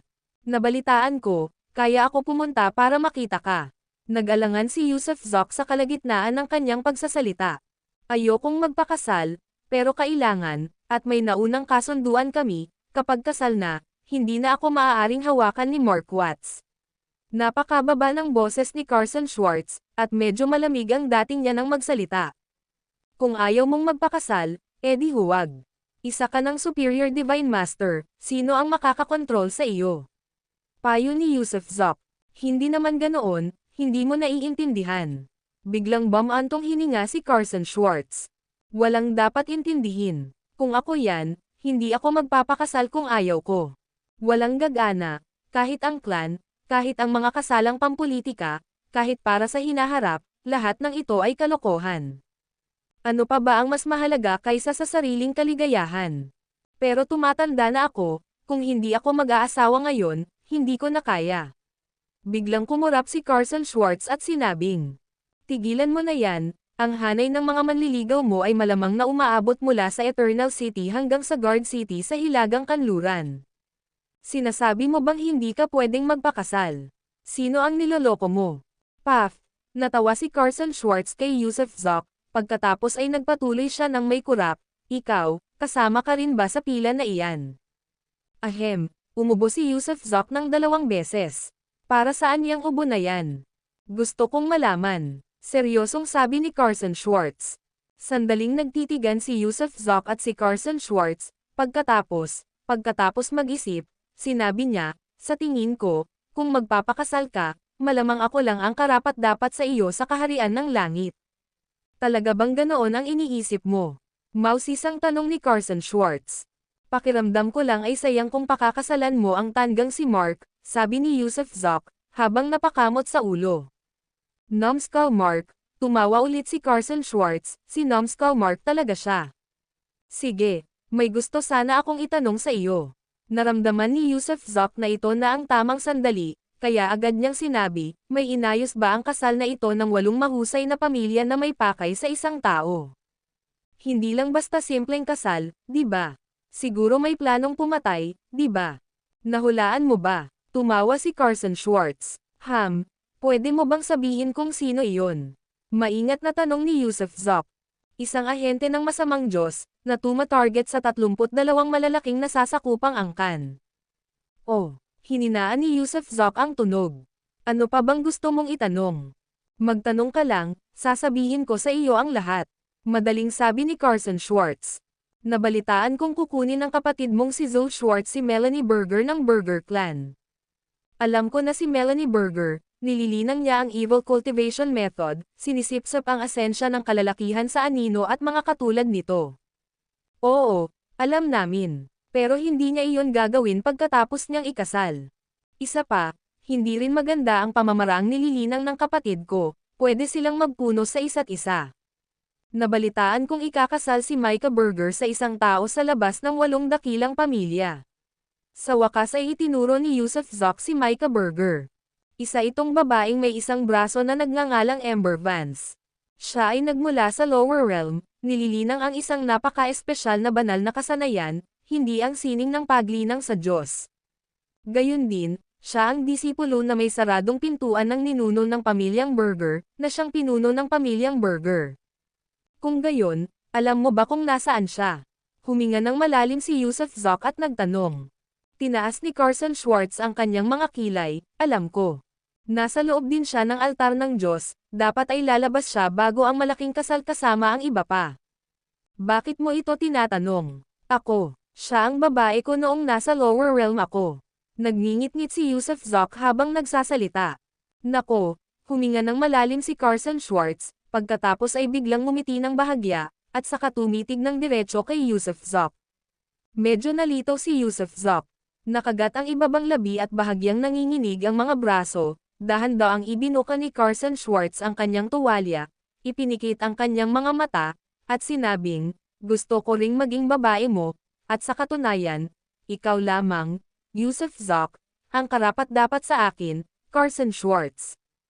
Isama mo ako, tuldok. PS, pangalawang update, salamat mga kaklase sa mga gantimpala, tungkol sa isyu ng 4 o 5 update, pakitandaan po ng mga kaklase ang oras. Hating gabi na ang tanda ng bagong araw, ibig sabihin Sabado ngayon para sa 4 o 5 update, hindi ko sinabing Biyernes, bago maghating gabi ay Biyernes pa rin, pagkatapos ng hating gabi ay Sabado na ngayon naman, kaya kailangan palakasin ng ilang kaklase ang kanilang pakiramdam ng oras. Siya nga pala, ang ikatlong update ay nasa ibaba, at pagkatapos ang pang-4 at pang-5 update ay dapat nasa pagitan ng alas 6 hanggang alas 7 ng gabi, ilalabas ko ang pangalawa at pangatlong update sa umaga. Ang video na ito ay edited by Herban Storytelling. Kabanata 1418 halika na muli sa ibabaw ko, whoosh, lumapit si Yusuf Zoc kay Carson Schwartz na parang isang bug zone ng hangin, at kasabay ng isang marahas na galaw, hinailan niya ang tuwalya sa kanyang kamay. Pagkatapos, mula sa likuran niya, idinidiin sa katawan niya, maingat niya siyang binalot pabalik. Bahagyang nanginig ang katawan ni Carson Schwartz, at sa totoo lang, sa mismong sandaling ito, inipon niya ang pinakamalaking lakas ng loob sa buhay niya, ngunit gayunpaman. Bumulong si Yusuf sa kanyang tainga, sa ating bayan, mayroong isang engranding pagdiriwang na tinatawag na silid kasalan na naliliwanagan ng mga kandila para sa mga ikakasal. Ako, si Yusuf Zoc, inaamin kong may gusto ako sa'yo, pero hindi kita pwedeng magustuhan ng basta-basta. Kung ako ang mag-aangkin sa iyo, kailangan kitang formal na pakasalan, tinitiyak na pagpapalain tayo ng lahat, at saka lamang tunay na magaganap ang silid kasal na naliliwanagan ng mga kandila ng nobya. Ayokong gawin kang walang pangalan at walang katayuan, ni ayaw kong magdala ka ng mantsa o hinala ng iba. Yusuf, Yusuf, Yusuf. Bigla siyang niyakap ni Carson Schwartz, mahigpit na niyakap, habang patuloy na tinatawag ang pangalan ng kakaibang lalaking ito na bumulaga at umagaw sa kanya ng kanyang katinuan. Ayaw niya itong makuha ng panandalian, gusto niyang ilaan ang kaligayahan para sa gabi ng kasal. Ayaw niyang mawala ang kanyang kabutihan bago ang kasal at ayaw niyang hamakin siya o tingnan ng clan, ng pamilya Watts, nang may pagtatangi. Iniisip niya ang nararamdaman nito. Kaya sa sandaling ito, siya ay lubos na naantig. Ang kanyang buong pagkatao ay natunaw sa yakap ni Yusuf. Pakiramdam niya ay ito na ang tadhana, ito na ang pag-ibig, at ito na ang lalaking nais pakasalan ni Carson Schwartz. Bigla rin niyang napagtanto na tunay ngang nahulog na ang loob niya sa lalaki, lubos na nahuhulog ang loob niya rito. Umiiyak siya, binabasa ng kanyang mga hikbi ang damit ni Yusuf, sa sandaling ito, napakasaya niya dahil alam niyang natagpuan na niya ang kanyang nakatadhana para sa buhay. Dahan-daang tinatapik ni Yusuf ang likod niya, tunay ngang hindi masabi ang mga bagay tungkol sa pagmamahal at pag-ibig. Inamin ni Yusuf na siya ay isang lalaking kilala sa pag-iiwan ng kaunting pagmamahal kahit saan. Tama, Sinabi mo ba na ang babaeng pakakasalan ni Micah Berger ay ang babae mo? Biglang pinunasan ni Carson Schwartz ang kanyang mga luha at nabahala. Hindi na niya masyadong iniisip kung ilang babae na ang nakasama ng lalaking ito noon. Total, ilang pagsubok ang haharapin ng isang tao sa pag-akyat mula sa mortal na antas patungo sa kaharian ng langit sa loob ng hindi mabilang na mga taon. Imposibleng wala kang bahay, asawa, at mga anak. Ang katotohanang nag-aalala pa rin siya tungkol sa isang babaeng mula sa lower realm ay nagpapahiwatig na ang lalaking ito ay maaasahan at karapat-dapat na pagkatiwalaan. Ang pangalan niya ay Ember Vance. Nagkakilala kami noong kami ay nasa edad 20 at nagsamahan hanggang sa kami ay magkahiwalay dahil sa isang aksidente habang kami ay naglalakbay sa paglilinang. Maraming taon na rin mula nang huli ko siyang makita. Mabigat na sabi ni Yusef. Kung gayon, kailangan mong humanap ng paraan para mabawi siya. Kung magpakasal siya, magpapakasal ka kay Micah Berger, masisira ang lahat. Isang udyok sa kanya ni Carson. Kaya nga ako nandito sa Eternal City, naghahandang iligtas ang nobya, hindi ba? Natatawang sabi ni Yusef. Kidnapin ang nobya. Plano mo bang gawin yan sa kasal na hino-host ng The Eight Great Families? Hindi napigilan ni Carson na mapasinghap sa gulat sa mapangahas na ideya. Oo, isa lang sana ang plano ko noong una, pero ngayon handa na akong kumuha ng dalawa. Pagdating ng panahon, ililigaw din kita, at gagawin kitang ginang ng aking kuta sa bundok. Sabi ni Yusef, habang kinurot ang pisngi nito ng may pang-aasar. Namula ang mukha ni Carson, nahihilo dahil sa matatamis na katas ni Yusef, nang hina ang katawan niya at muling sumandal sa yakap nito. Sasamahan kita, sasamahan kita. Ang pag-ibig ay makapangyarihan, nakakahilo, at mapusok. Hindi pa naranasan ni Carson Schwartz ang tamis ng pag-ibig, kaya sa sandaling mailabas niya ang kanyang pag-ibig, sa sandaling matanggap niya ang pag-ibig, siya ay magiging maalab at walang kapantay. Wala nang iba pang mahalaga, ang mga responsibilidad ng angkan, ang mga utos ng magulang, lahat ay isinantabi na niya. Ang makasama ang taong mahal niya ang tanging mahalaga. Sige, tara na. Bilasan mo at magbihis ka, ihahatid kita palayo sa isang pagtakas mula sa isang arranged marriage. Natatawang sabi ni Yusef. Teka lang. Hindi nagmamadali si Carson Schwartz, dahil isa siyang henyo. Bigla siyang tumigil, saka sumimangot at sinabing, kung itutuloy mo ang pagnanakaw sa kasal, magiging lubhang mapanganib ito. Sa pagkakataong ito, inilatag na ng 8 mahusay na pamilya ang Skynet at Earthnet, at lahat ng mga eksperto ay nagtayo na ng slaughter formation. Walang makakatakas sa patibong ng pamilya na pumatay sa iyo, kaya hindi ka magtatagumpay sa pagnanakaw. Hindi ako makakasama sa iyo ngayon, kailangan kitang tulungan na mabawi ang asawa mo. Pakiramdam ko, isipin mo ako. Lubos nang lumubog si Carson Schwartz sa lubak ng pag-ibig, at nagplano pa siyang tulungan si Yusef Zoc na agawin ang kanyang nobya. Nakuha ko. Sa loob lamang ng 2 o 3 paghinga, nagliwanag ang mga mata ni Carson Schwartz, gamitin ang lumang paraan. Anong lumang pamamaraan? Tanong ni Yusef Zoc, na naguguluhan. Angkinan mo ulit ang katawan ko. Nakangiting mungkahi ni Carson Schwartz, dadalo rin ako sa kasal, at dahil angkin mo ang katawan ko, walang makakapansin.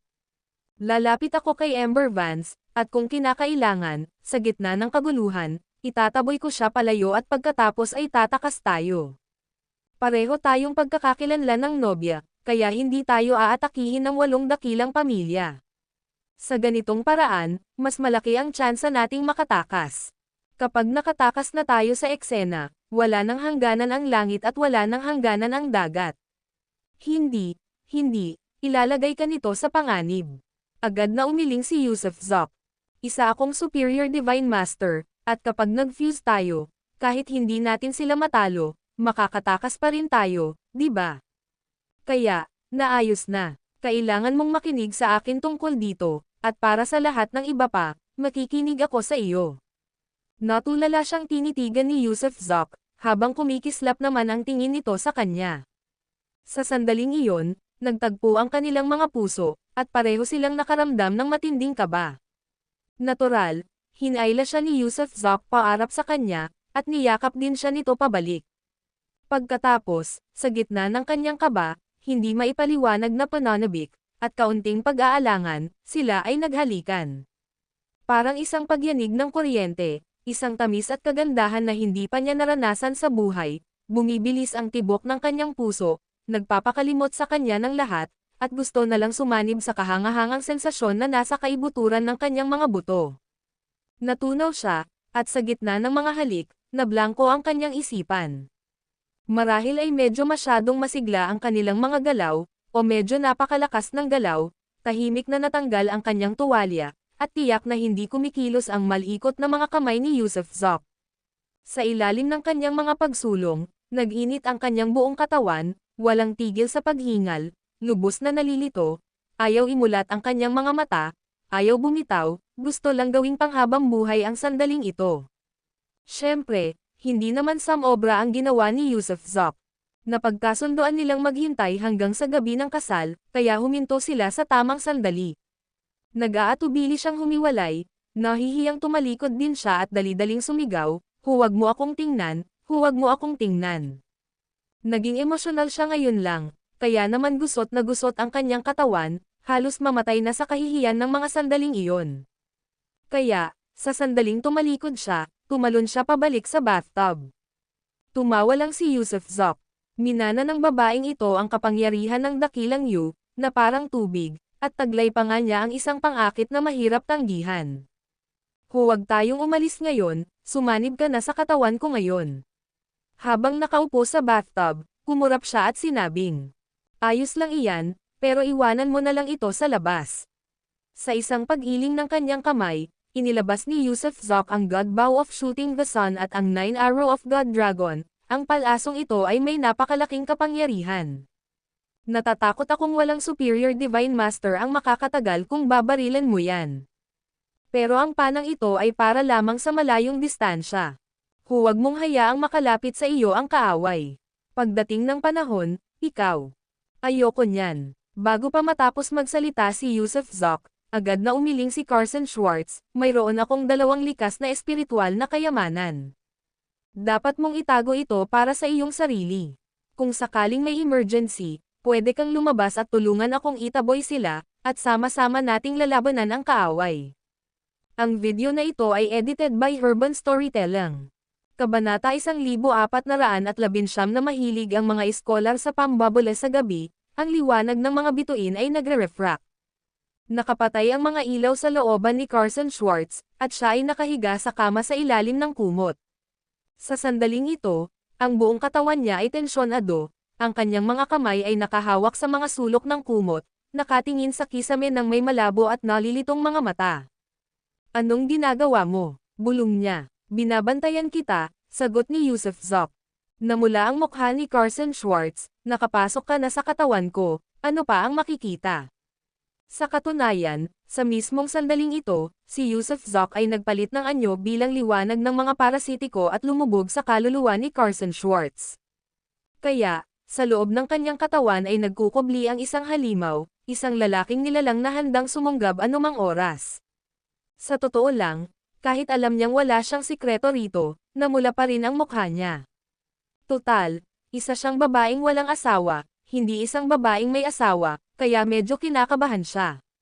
Siyempre, sa gitna ng kaba ay mayroong walang kapantay na saya, na parang lilipad, umiinit ang buong katawan niya, bumibilis ang tibok ng puso niya, at ang buong pagkatao niya ay emosyonal at sekswal na napukaw, hindi niya kayang pakawalan ang sarili.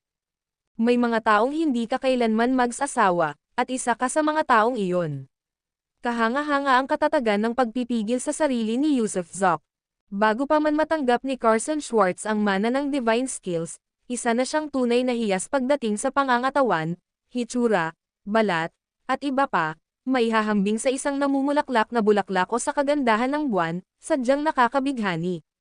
Hindi lamang talento ang babaeng ito, kundi taglay din niya ang biyaya, paglilinang, at kahangahangang pangangatawan. Ang kanyang kagandahan ay madaling mapabilang sa top 10 nanograms heavenly realm. Ngayong natanggap na niya ang mana ng divine skills, sino kaya ang divine skills? Siya ay tubig. Kaya naman, siya ay naging isang hiyas sa gitna ng mga hiyas. Sinasabing ang mga babae ay gawa sa tubig, at dahil siya ay tubig, kayang tunawin ang mga tao, pumupukaw ng mga alon sa kanilang mga puso. Ang mga salita mo ay dapat na nababalutan ng pulot, hajijek, namulaklak sa tuwa ang puso ni Carson Schwartz, walang tigil sa paghajijek. Kung may makakakita sa kanya sa sandaling ito, tiyak na iisipin nilang nababaliw na siya, sinasapian ng kabaliwan. Total, nakahiga siya roon at kinakausap ang sarili niya sa katumatawa, kung hindi lang baliw, ano pa nga ba? Nagsasabi ako ng totoo, talaga, hindi ako nagsasawa na panoorin ka, natatawang sabi ni Yusuf Zok. Tama, ang iyong parasitic technique ay napakamahiwaga, at napakalakas. Ang aking dagat ng putik ay napakalaki rin, marahil 1,000, 10,000 beses na mas malaki kaysa sa isang ordinaryong banal na nilalang. Alam mo ba kung bakit ako nahulog sa'yo? Bakit? Ito ay dahil sa iyong pagiging natatangi, sa iyong napakahusay na husay sa panitikan, sa iyong mga kasanayang banal, at sa iyong hitsura. Ako, si Carson Schwartz, ay naghintay ng libu-libong taon, tila para lamang sa iyo. Ikaw ang aking kapalaran, ang aking kapalaran. Wala akong masasabi tungkol sa aking divine skills at hitsura, pero kung tungkol sa literary flair, kalokohan lang yan. Wala talaga akong talento sa panitikan, huwag mo akong hiwalayan pagkatapos nating ikasal kung malaman mong bastos ako. Pilyong tumawa si Yusuf Zok.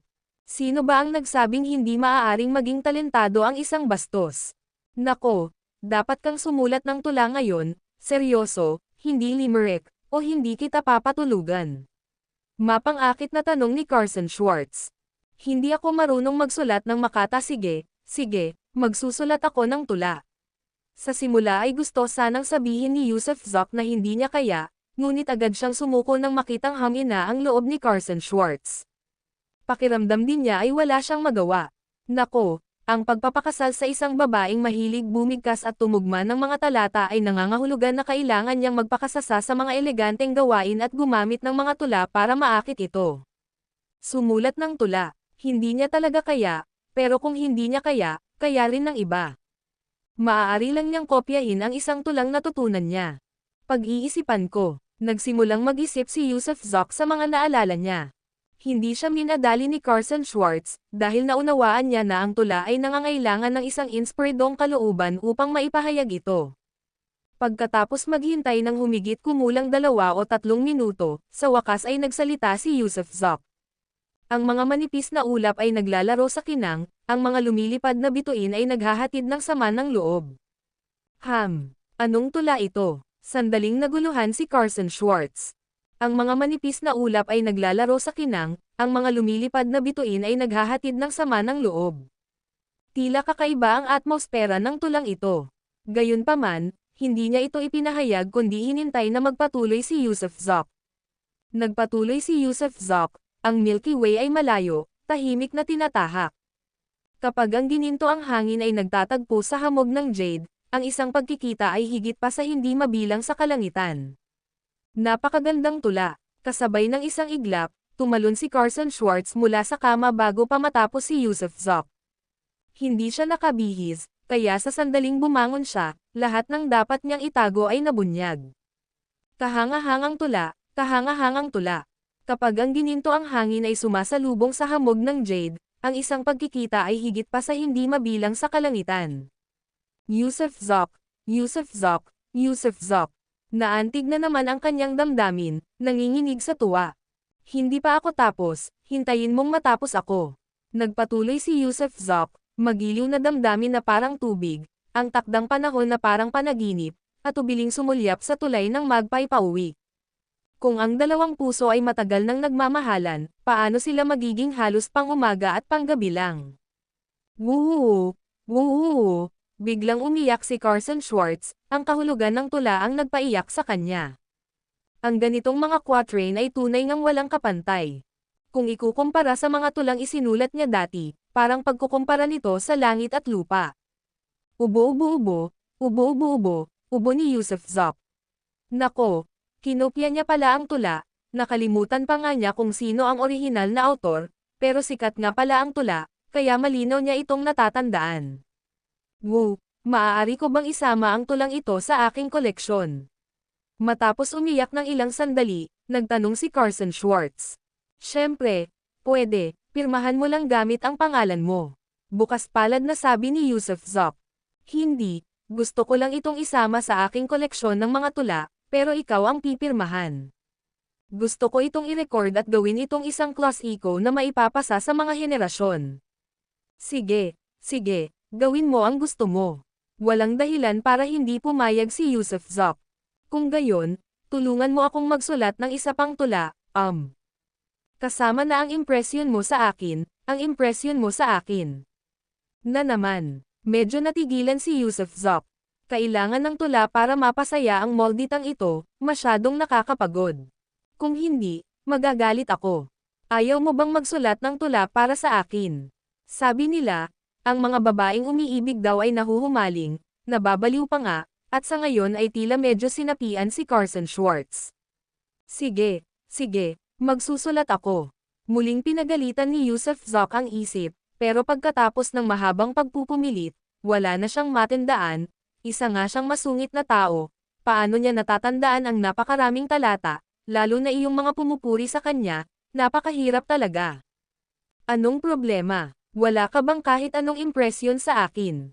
Nakangiwi na sabi ni Carson Schwartz. Oo. Isang kislap ng inspirasyon ang biglang kumislap sa isipan ni Yusuf Zoc, at pagkatapos ay agad siyang nagsalita. Mayroon kang bulaklak, nakatanim sa iyong puso, namumuko at naghihintay ng may tahimik na sigasig. Umaga at gabi, time kang naghihintay, para sa taong may puso na makapasok sa iyong mga pangarap. Muling natigilan si Carson Schwartz. Ito ba ang impresyon niya sa kanya? Pero anong klaseng tula ito? Hindi pinansin ni Yusuf Zoc ang reaksyon niya at nagpatuloy sa pagsasalita. Mayroon kang bulaklak, umaapaw ang bango sa mga sanga. Sino ang time na maghahanap ng amoy nito? Hindi mamumulaklak ng matagal ang bulaklak. Kung pupulutin mo ng diretso. Ang babae ay parang bulaklak, parang panaginip. Mayroon kang bulaklak, na lumalago sa puso mo. Tunay na pag-ibig na hindi alam ng iba.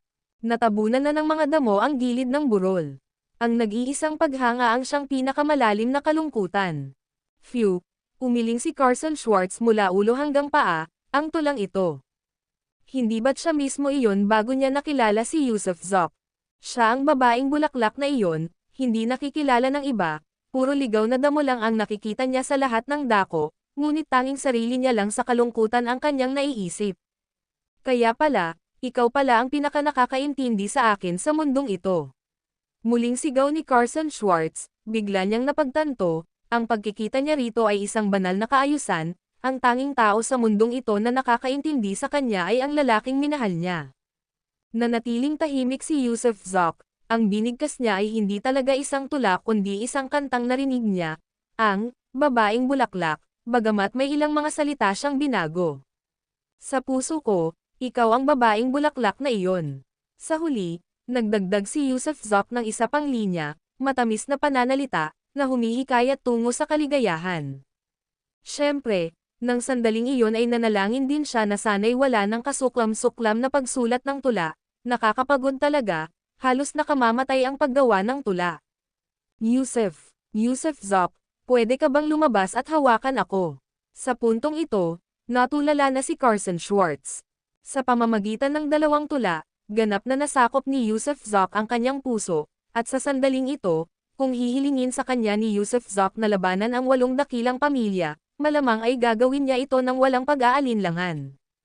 Madaling pasayahin ang babaeng ito, ang mga tipo ng panitikan ang pinakamadaling pasayahin, at mukhang handa na siyang ayalay ang sarili sa pangalawang pagkakataon ng kusa.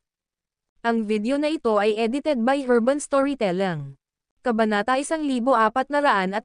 Handa ka na ba? Maaari mo ba akong lapitan at yakapin? Sa pamamagitan lamang ng pangungusap na ito, napatunayan ni Carson Schwartz na handa niyang ibigay ang pinakamahalagang bagay sa kanyang buhay kay Yusuf Zoc. Dati, siya rin ay napakatigas ng ulo pagdating sa pag-ibig, ngunit noong panahong iyon, si Yusuf Zoc ay banayad at kumilos ng marangal nang walang ginagawang masama. Sa pagkakataong ito, gusto na lang ni Carson Schwartz na yakapin siya, may akap, maramdaman ang lalaking ito, ang lalaking nakakaintindi at nakakakilala sa kanya, marinig ang tibok ng puso niya, at maramdaman ang temperatura ng katawan niya. Sa totoo lang, hindi si Yusuf Zok ay isang maginoo, isa siyang gago, tunay na isang taong walang hiya, kaya nang mapagtanto niya na tunay na nangangailangan si Carson Schwartz ng ginhawa kapwa sa espiritual at sensual na aspeto, buong tapang niyang nagpasya na pasukin ang espiritual na pintuan nito. Gayunpaman, nang tatakas na sana siya, biglang may bumukas na pinto ng patio. Malakas at mapilit ang ingay, kaya agad nitong pinatay ang apoy sa loob ni Yusuf Zok at ang nagliliyab na apoy sa kaibuturan ng puso ni Carson Schwartz, na biglang nagising sa dalawang magkasintahan. Binibini, binibini, binibini, rinig na rinig ang boses ni Apricot mula sa labas ng gate. Galit at walang mahanap na kapayapaan, naisip ni Carson Schwartz, hindi pa nga madaling araw, bakit umiiyak ang mga multo? Gusto niyang maranasan ang kahangahangang kagandahan ng mortal na kaharian kasama ang lalaking gusto niya, isang kagandahang hindi niya naranasan, madalas marinig o makita. Napakaraming taon na ginugol ng mag-isa sa kanyang silid, bawat gabing puno ng matinding kalungkutan, tanging ang kanyang sarili lamang ang kanyang nagagawang handgun. Bagamat ang isang babaeng may pinag-aralan at talento, na nagsabing ang isang babaeng may talento ay hindi naghahangad ng kaligayahan sa pagsasama, ay hindi naman nananabik sa kagalakan ng mga ugnayan ng tao. Sa kaibuturan niya, maraming sikreto ang itinatago niya, hanggang ngayon, isang lalaking kayang sumugod sa puso niya ay hindi pa kailanman lumitaw, walang lalaking nakapagpasiklab ng apoy sa kaibuturan ng kanyang kaluluwa. Pero si Yusuf Zok ay parang isang kidlat mula sa langit, isang kidlat na nagpasiklab din sa kanyang panloob na apoy. Kahit sa puso niya, may malikot na iniisip, ang ibigay ang pinakamahalagang regalo niya bago ang kasal bilang isang uri ng paghihimagsik. At ang ganitong uri ng paghihimagsik ay nasa loob ng lahat, nasa loob din niya ito noon. Sa kasamaang palad, pinaglaruan siya ng tadhana, pinahirapan ang mga bagay-bagay sa kritikal na sandaling ito, at ngayon, ang nakakainis na batang babae ay dumating upang guluhin ang kanyang masasayang sandali. Apricot, bakit ka sumisigaw? Galit na sigaw niya. Binibining, binibining, huwag kang magalit, hindi mo ako masisisi kung istorbohin mo ang matatamis mong panaginip. Ang Panginoon yun, inutusan ka lang ng Panginoon na pumunta agad sa walang hanggang lungsod, kailangan mong dumating bago magbukang liwayway. Hikbi ni Apricot, dati ay hindi siya kinausap ni Binibini ng ganito, hindi siya pinagalitan. Naiintindihan ko, huminga ng malalim si Carson Schwartz at sinabing, tama. Pinasuot ka ng Panginoon ng bagong roba at bota. Dagdag ni Apricot. Nakuha ko. Sagot ni Carson Schwartz, pagkatapos ay biglang natuwa, umiling at sinabing, nawala ako sa tamang landas ngayon lang, ang ganda ng tula mo. Gusto rin kitang yakapin, hintayin mo ako, hintayin mong matapos natin ito, saka tayo magiging mag-asawa. Sino ang gustong maging asawa mo, mangarap ka pa. Tumawa si Carson Schwartz. Nanlilisik ang mga mata, puno ng saya ang buong pagkatao niya, habang bumangon din siya sa kama at isinuot ang roba at bota. Ano ang hitsura ko, maganda ba ako? Napakaganda na nakakapanghina ng loob, papuri ni Yusuf Zok. Kung gayon, hindi ko ito isusuot para makita ng iba. Isusuot ko lang ang damit pangkasal na ibinigay mo sa akin. Kung tungkol naman dito, isang sulyap mo lang ay sapat na. Biglang nanginig si Carson Schwartz, gulat na binasag ang mga damit at bota, pagkatapos ay kumuha ng isang simpleng sayan na roba at isinuot ito, napakasimple. Hindi ba magagalit ang angkan mo kung gagawin mo ito? Nag-aalalang tanong ni Yusuf Zok. Masaya ako, masaya ka, iyon lang ang mahalaga, sino ba ang may pakialam sa iba? Bumalik si Carson Schwartz sa kanyang malungkot at mapagmataas na kilos. Haha, tama, tama, masaya kami, iyon lang ang mahalaga. Sino ba ang may pakialam sa iba? Tumawa ng malakas si Yusuf Zok, gustong-gusto ang personalidad niya. Oo, malamang bumalik na ang mga tao mula sa altar ng Diyos, kaya kailangan nating magtipon, makikita ninyo ang inyong babae, pero huwag kayong padalos-dalos. Paalala ni Carson Schwartz. Ayoko, huwag ka lang magselos. Tumanggaw si Yusuf Zok. Bakit naman ako magtatanong? Umiling si Carson Schwartz. Ang maging isa sa mga babae mo, iyon ang kayamanang natamo ko, si Carson Schwartz, sa loob ng 10 buhay. Isa ka sa 1 bilyon, Ang aking pagpili ay hindi kailanman maaaring magkamali. Pinaglaruan mo ba ako? Tumawa si Yusuf Zok. Totoo ang sinasabi ko, lahat ng lalaki sa mundo ay hindi kapantay ng kahit isang daliri mo sa paa. Pinapamula mo ako sa mga sinasabi mo.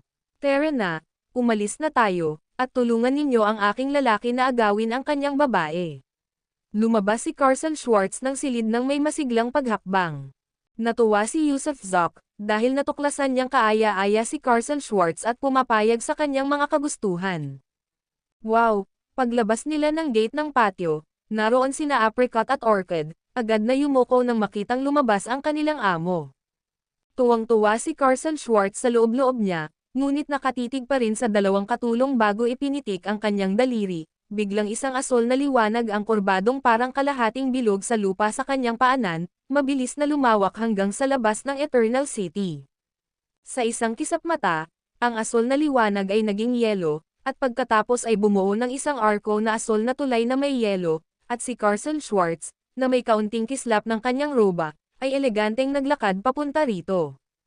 Ito ang kapangyarihan ng divine skills, sa isang pitik ng daliri na nagiging yelo at bumubuo ng tulay, at ang tulay na ito ay umaabot ng walang hanggan, nakasisilaw at kapansin-pansin. Ito ang tulay na nilikha niya para sa kanyang sarili lamang, siya lamang ang maaaring maglakad dito. Ang galing ng mga banal na kasanayan. Hindi napigilan ni Yusuf Zok na purihin. Sabi ng asawa ko maganda raw, kaya siguro maganda raw. Bigla siyang tinawag ni Carson Schwartz na asawa, pakiusap, hayaan mo na lang si Carson na tawagin kang asawa, dahil wala nang iba pang ipapakasal si Carson kundi ikaw, hindi sa iyo ngayon, pero siguradong bukas na bukas. Ang babaeng ito, ang kanyang matapang na espiritu ay sumisikat ng husto, at sa sandaling ito, tila binuksan niya ang mga pinto ng kanyang puso, ang kanyang kaluluwa, ang kanyang kaharian, nakakaramdam ng isang pakiramdam ng ethereal transcendensya. Ito ay isang kaliwanagan sa gitna ng *****, kapwa nakataas na kaharian at kaluluwa. Parang may mga taong hindi nakakakita ng lampas sa isang bagay, pero kapag nakita na nila, biglang may lumino sa kanilang mga puso. Sa buhay ko kasama si Carson Schwartz, isa itong buhay na puno ng saya. Gumawa rin si Yusuf Zok ng isang mapang asar na linya.